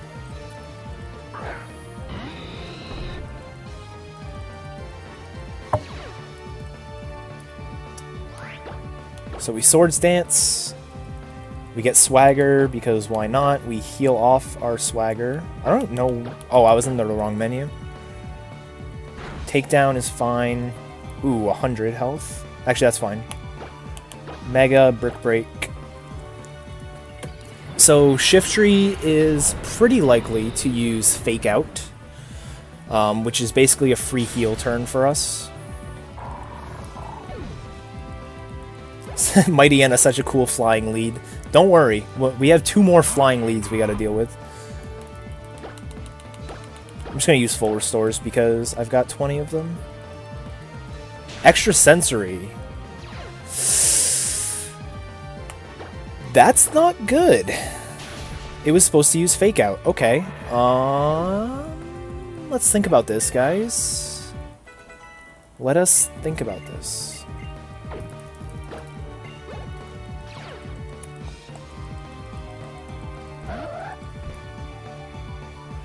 He brought out Absol first. Why did he bring out Absol? Because it has Psycho Cut. Alright, cool. Glad we established that.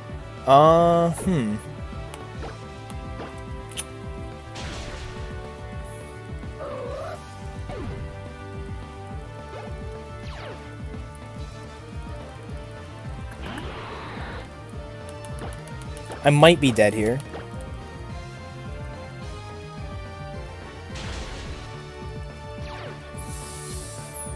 If I wasn't using...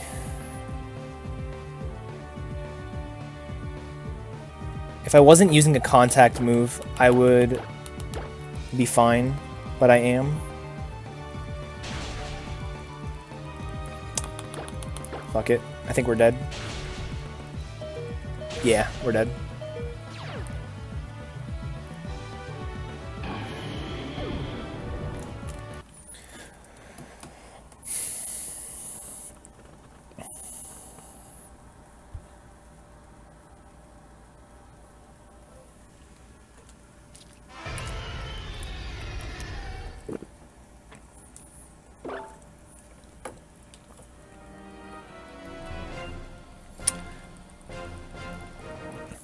Is that our first death?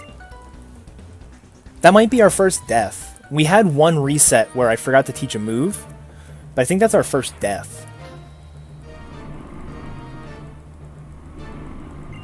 To be fair, this part, Chrono, I did not reroute this part. This part has been the same.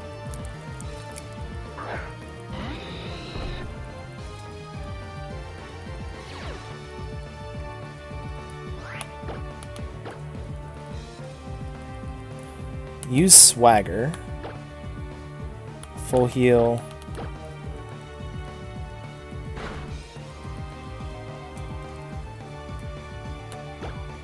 I think I know what I need to do. Not the best option.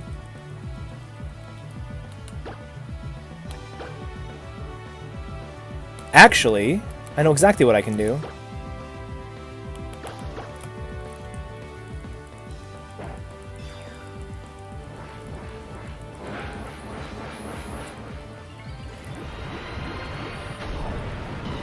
If I hit through here, I'm fine. Fuck! Wow, I did so much damage to myself. Okay, that's fine. Alright, guys. Everything's okay. Everything is okay. Bulk up over Swords Dance. Honestly, not a bad idea. We'll try one more time with this strat.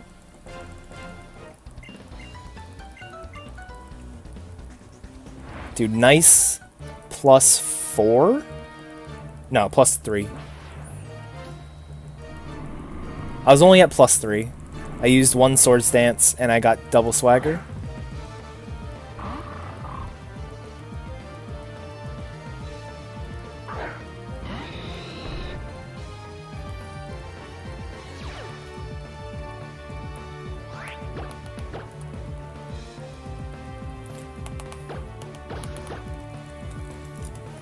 Hit through! Hit through!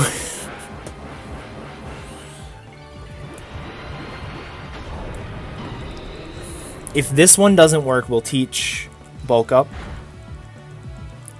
Wow, that's so much damage, dude. That's a remarkable amount of damage. Full restore.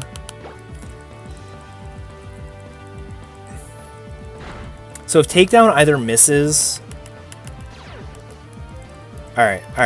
We're fine. I know what to do. So takedown either needs to miss, or we need to hit through swagger. One or the other. This is the time. There we go. Alright. We should be fine.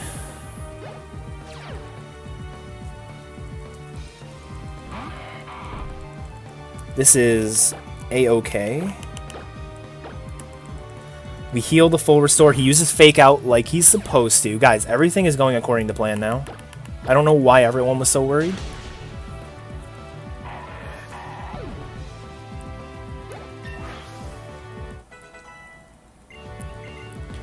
You guys were all super worried about this, and nothing bad happened the entire time?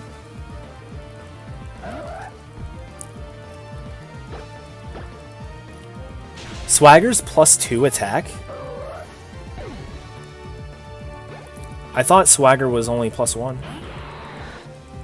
It's +2. Wow, I could use that in some places. I didn't know that. And I don't remember if Spiky Shield does, or how much damage Spiky Shield does, so I'm just gonna heal. Doesn't 8th, I think. An 8th? I think so, yeah. Yeah, if that's the case, I would have been fine. But I know at full health he doesn't use Spiky Shield, so... Or Strimmer, how do you not know how swagger works? Come on. I'm sorry. I've always thought it was only +1. Cool, this guy just comes into the chat just to trash talk the current runner. Dang. What? I would never do that. Didn't you do that to Dan and Prism? I would never do that.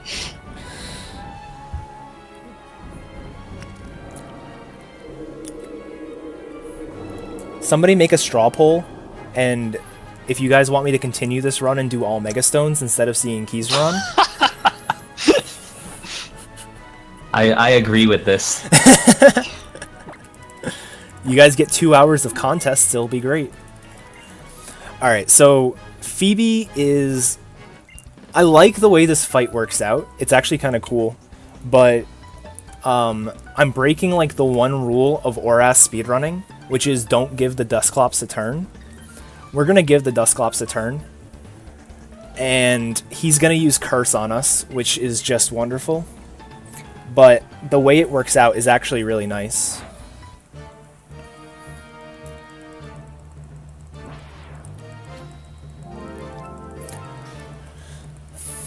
So Curse does a quarter health every time, like every turn. And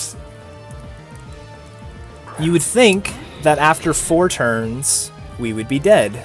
And you would be right, except we level up right after Dusclops, which means the first one does less than a quarter of our level 51 health, which means we live on about 3 health from... when we get to the Sableye, we'll be on about like 3, 4, somewhere in there health. And Sableye at that low health, because Fake Out will kill, we'll use Fake Out, which gives us a free turn to heal.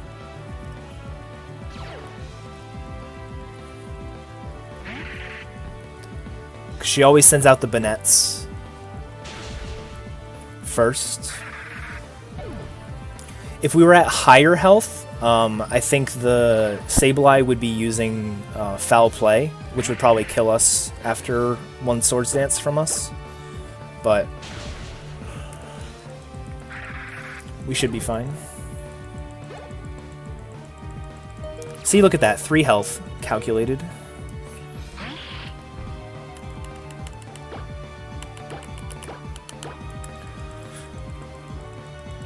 This poll is so completely one-sided. They don't actually want to see all megas. They think they want to. Oh no, they do. They do. The numbers have spoken. Remember when they wanted me to YOLO ball too? Wait, is there an actual straw poll? Oh yeah, absolutely. I didn't realize there was an actual straw poll. It's 55 to 19 right now. I'm voting for Kyogre. You fool! I voted for you. Well, Eddaket, it's not looking good for Kyogre. No, this is looking great for me. I can take a nap. Grandpa Keys is tired. Oh boy, you guys, you honestly don't want to see all megas. It's literally 2 hours of listening to the contest music over and over and over and over again. It's awful. It's true, the Mega Stones does involve a lot of repetitive music. I actually do like the category, and I recommend you checking it out, but I'm not doing it today.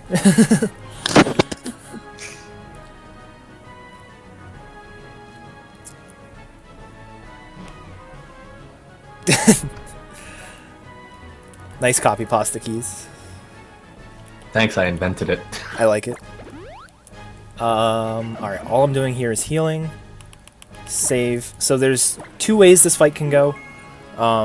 Neither are all that bad. Basically, Glalie is either going to use Hail on turn 1, or it's going to use anything other than Hail on turn 1. If it uses Hail, we have to set up to +4 attack and use an X speed, and that will waste the Hail before Frostlass comes out. We need Frostlass to not be in Hail because it's got, I think it's Ice Body, which will make its evasiveness, ups its evasiveness during Hail. Snowcloak. Snowcloak, that's what it is, not Ice Body. I ruined chat, sorry. And he used Hail on turn 1, which means we don't have to Mega Evolve on this fight, so I think it's actually faster. It's 2 turns longer, but no Mega Evolution.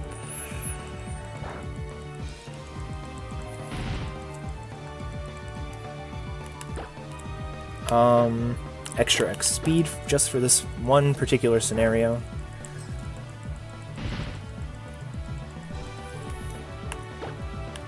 Brick Break.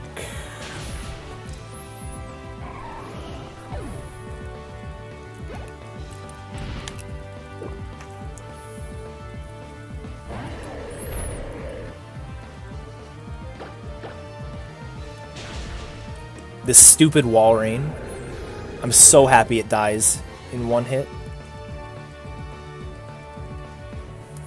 Alright, I need to not mash and use Brick Break accidentally on Frostlass. That would be stupid. I've already used Strength on Frostlass before.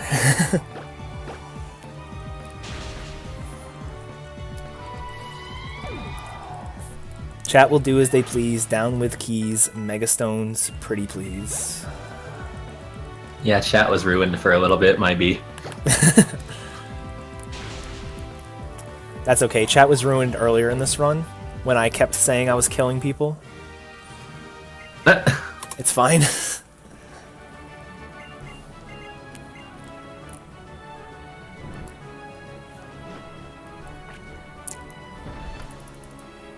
Alright, 2 more fights.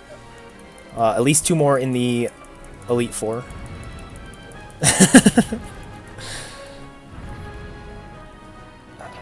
Edit instigated, keys overrated, straw poll created. Wait. I love this. This wasn't my intention. Alright, well, continuing with the run. We now get to teach Bulk up again. Luckily, there was a TM.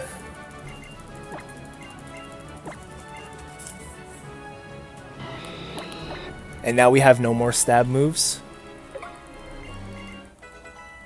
But it's fine.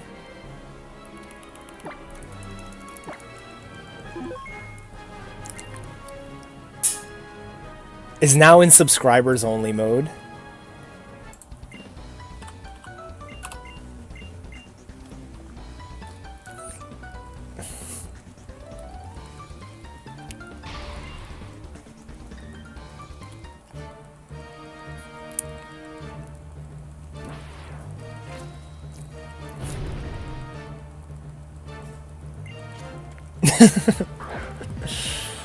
All right.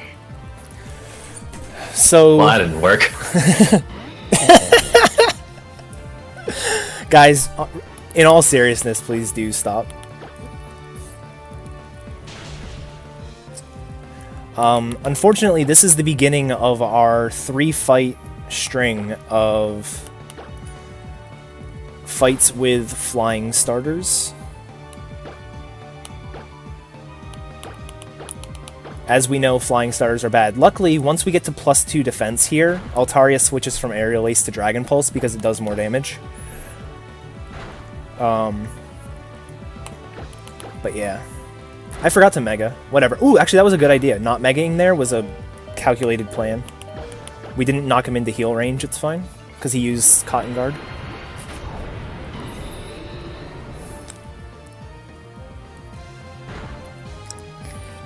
So pretty easy fight, set up to +6 and use strength. We use the 2 bulk ups first because we need the defense boosts so it stops using Aerial Ace. Otherwise, we're basically dead. Salamence has Intimidate, but we actually kill the Salamence and everything at +4. So normally we go to +5, but using two Swords Dances is faster than using a Swords Dance and a bulk up.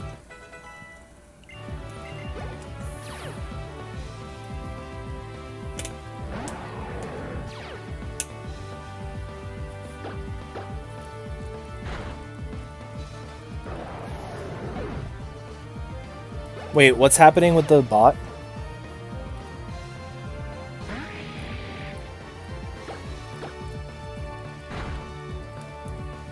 Have I ever had a worse chat than this? I think this chat has actually been pretty good. I'm not gonna lie. I've thoroughly enjoyed having you all here, and you guys have been wonderful. A little silly at points, but that's fine. Comes with the territory, it's a PSR marathon. Alright, one more fight. This fight here is absolutely atrocious. Before my reroute, the Skarmory got like 10 turns because of setup, and that was like 10 chances for it to crit. Basically 1 crit and I'm dead, because crits ignore positive defense boosts. I need to heal and I need to elixir. I can't forget that. Alright, so I'm gonna resave.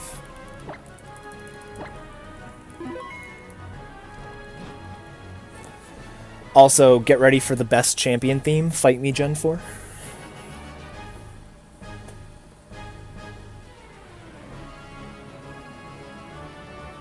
Gen 4, what? Fight me Black and White 2, more like. Everybody loves the Gen 4 champion theme. I think it's great, but I personally like this one better.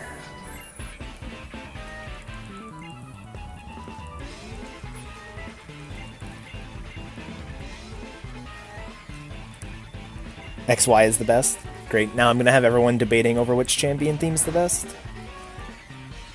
This remix is very quality.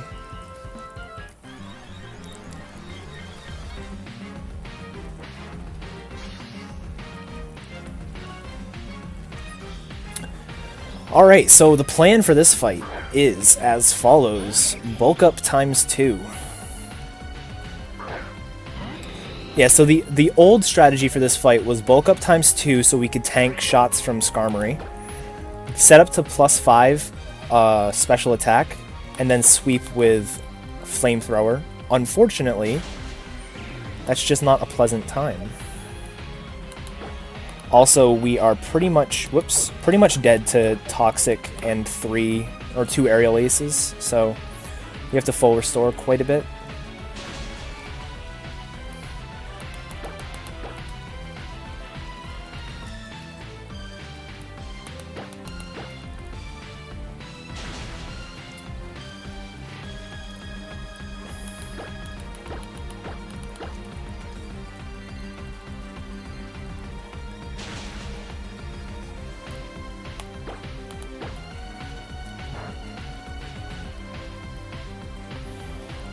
Alright.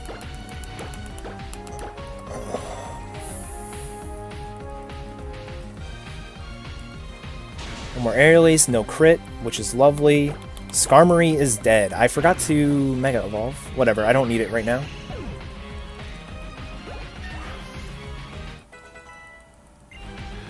The reason I'm not Mega Evolving yet, during the setup, the Mega Evolution is kind of pointless. I don't need to be faster than anything, and Speed Boost wastes a lot of time, so I want to Mega Evolve as late as possible.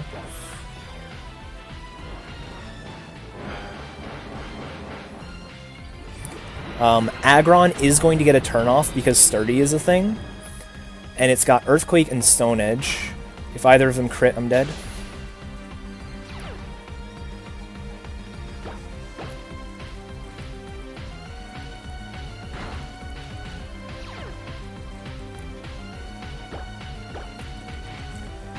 Oh god, I missed my chance to catch Skarmory? Darn.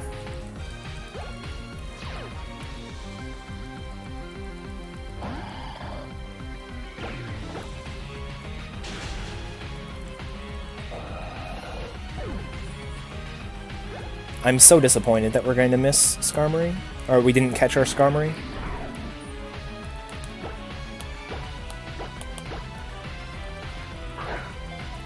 So it Rude! looks like the poll died down, and it's 84 votes for Megastones and 35 for me.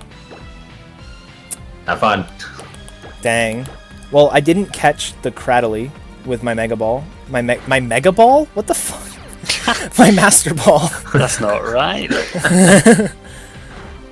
Can we get a second poll that's between or Asshole Megastones and Keys running Pokemon Sun? No. No. Garf commentates if I do that. Oh jeez, okay, maybe not then. I would actually get to sleep tonight. Wow. I'll beat your PB. What are you talking about? I am utterly shocked I didn't die to Steven.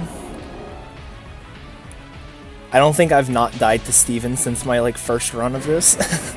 It's just so likely because there's so many turns of setup and one crit you die.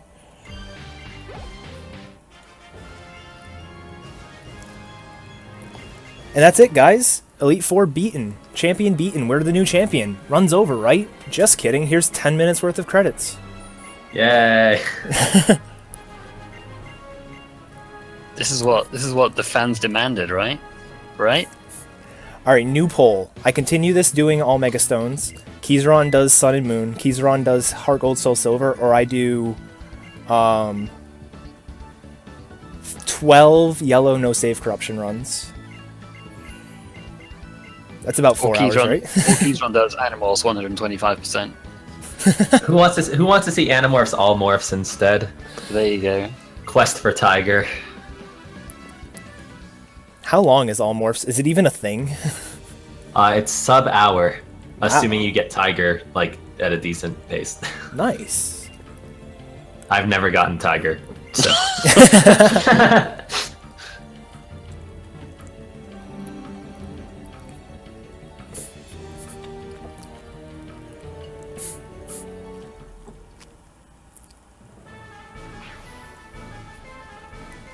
Yeah, just do Robopon instead of Heart Gold. Yeah, Robopon's good. It's 2 hours, isn't it? I can't even remember. I gotta double check how long it actually is. So you got time for Robopon and Animals? Yeah, and it would still beat my estimate. You probably have time for Robopon's under 2 hours. Perfect. Go team. You almost have time for Animorphs during these credits. Almost. These credits are so good. Do we need? Wouldn't it be great if like we had this and then just we had like a race between the credits and like a gold, silver, any % run or something? Should do that next year. I don't disagree with this.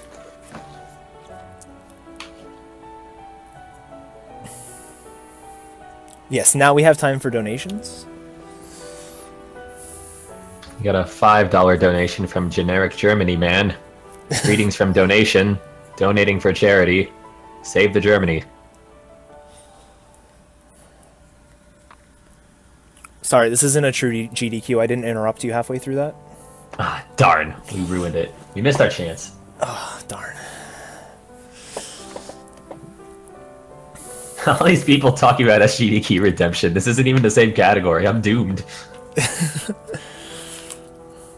You did get a nice PB during derusting, though.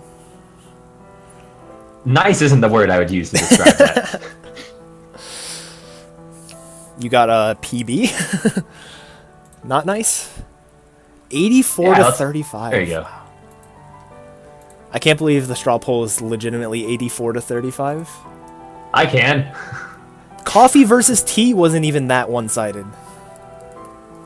It should have been. It really should have been. First time watcher, long time donator.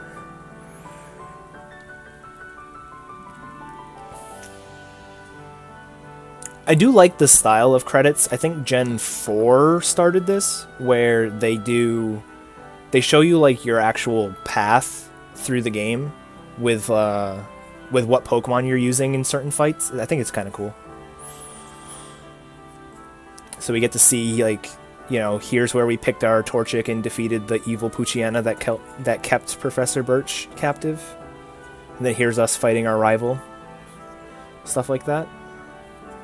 I think this is the only game that happens. I don't remember this happening in Gen 4. I want to say Why not? Heart Gold Soul Silver does something in credits. I forget what it is. It shows you the gym leaders. It's just everyone kind of walking around in a generic background. In the original Hoenn games, they like flash the Pokemon that you caught over and over again in the credits. Yeah. Which is pretty funny in the speedrun because you catch very few Pokemon, so it's just like It's the same Swampert, Pokemon. Swampert, Swampert.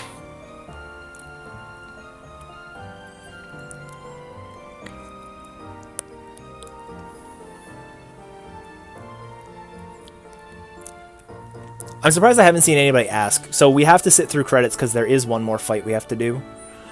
Why do we have to sit through credits? Because Kizaron made us. I don't think...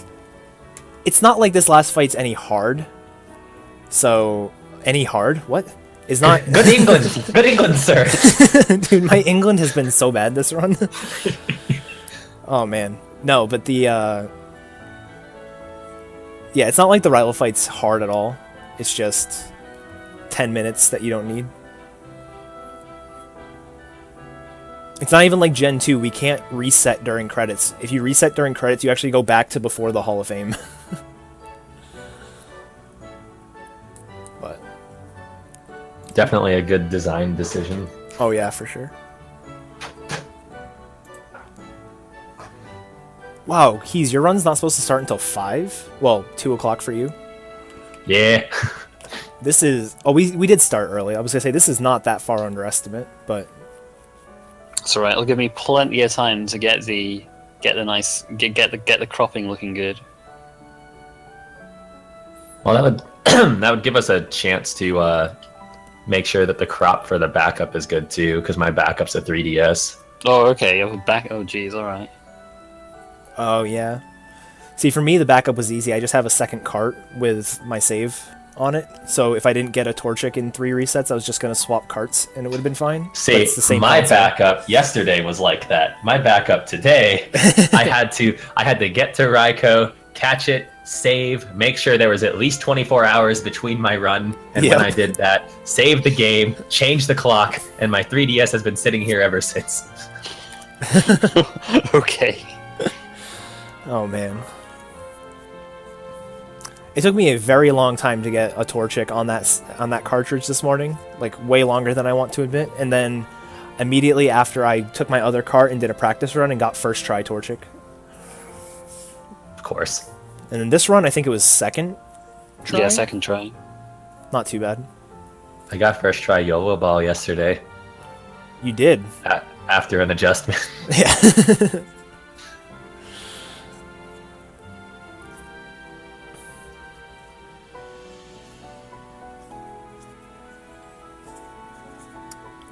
Almost done with credits. We're currently beating Tate and Liza.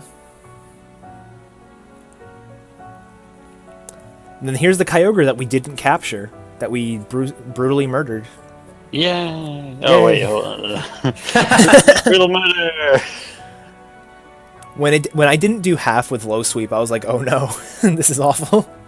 But then I think it used Ice Beam turn 2, so I was fine.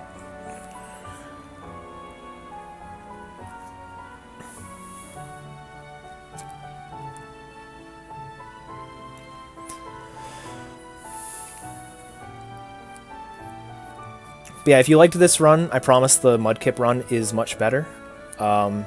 It's a lot less likely to die in random places. It's actually pretty likely to die a lot in the early game, but once you get to the Latios, it's very unlikely to die for the rest of the game, assuming you're playing on Omega Ruby. If you're on Alpha Sapphire, that's not the case, because Latios is such a good Pokemon. But yeah, as far as I know, there's really no active runners of this game, which is unfortunate. I personally like it as a speed game. I know a lot of people don't. And there's no RNG manipulation, so it's not really good for getting on runs. You spend forever doing 5-minute resets for your starter, and then you get on a run. Better than Sun and Moon. You get on a run, die to Brawly, and then now it's too late. You don't have enough time for another run. That's basically how my streams go when I do this.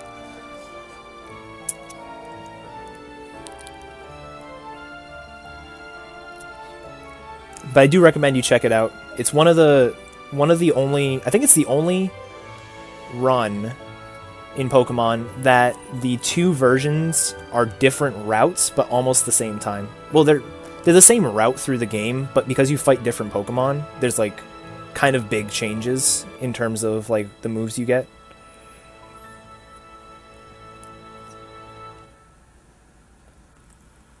Of course I'm going to beat the last fight. You can't die. If I die to this fight, I have to reset back to before credits.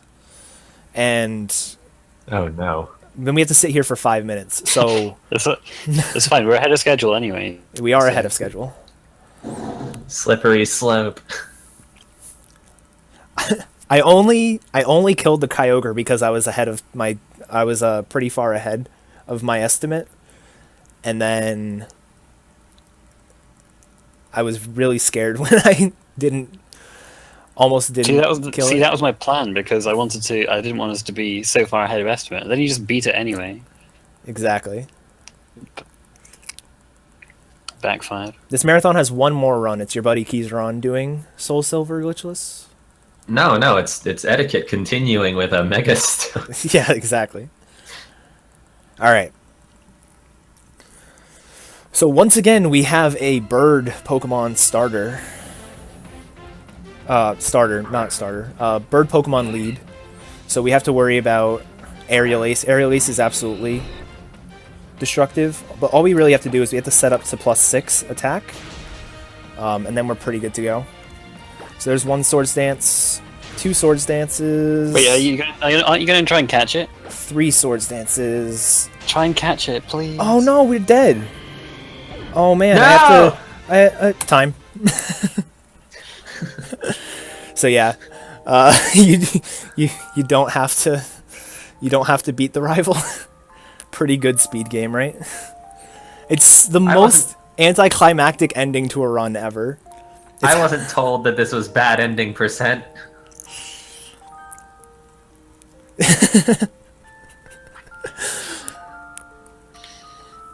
Yeah, Just what I'd expect from a champion. exactly. It's actually funny. In Alpha Sapphire, you spam Calm Mind and it kills you with Aerial Ace. If you play Omega Ruby, you actually kill the Swellow because it doesn't kill you fast enough, and you die to the Wailord. It's a pretty great run. But yeah. So that's Pokemon Alpha Sapphire using a Torchic, which I recommend nobody ever try. Because it's just not fun. Wow. Come on, we had fun, right, chat? We did have fun. I think we had fun. Chat will do as they please. No, don't start that again. Down with Key. Eddaket instigated. Megastones awaited. Oh my gosh. All right. So that's it. That's it for me. So yeah, I don't know. We have quite a bit of time before Soul Silver was supposed to start. So Yeah, we'll probably wait a bit. Just Make sure Just setup is 100%. yeah, so we can set up all the backup and the backup's backup and the backup's backup's backup and all that I have stuff. 3 backups. And the one problem with one of the backups is I think it'll produce hail. This run will 100% finish. Don't worry about it, guys. I don't think that. 100%. You're very optimistic. oh wow.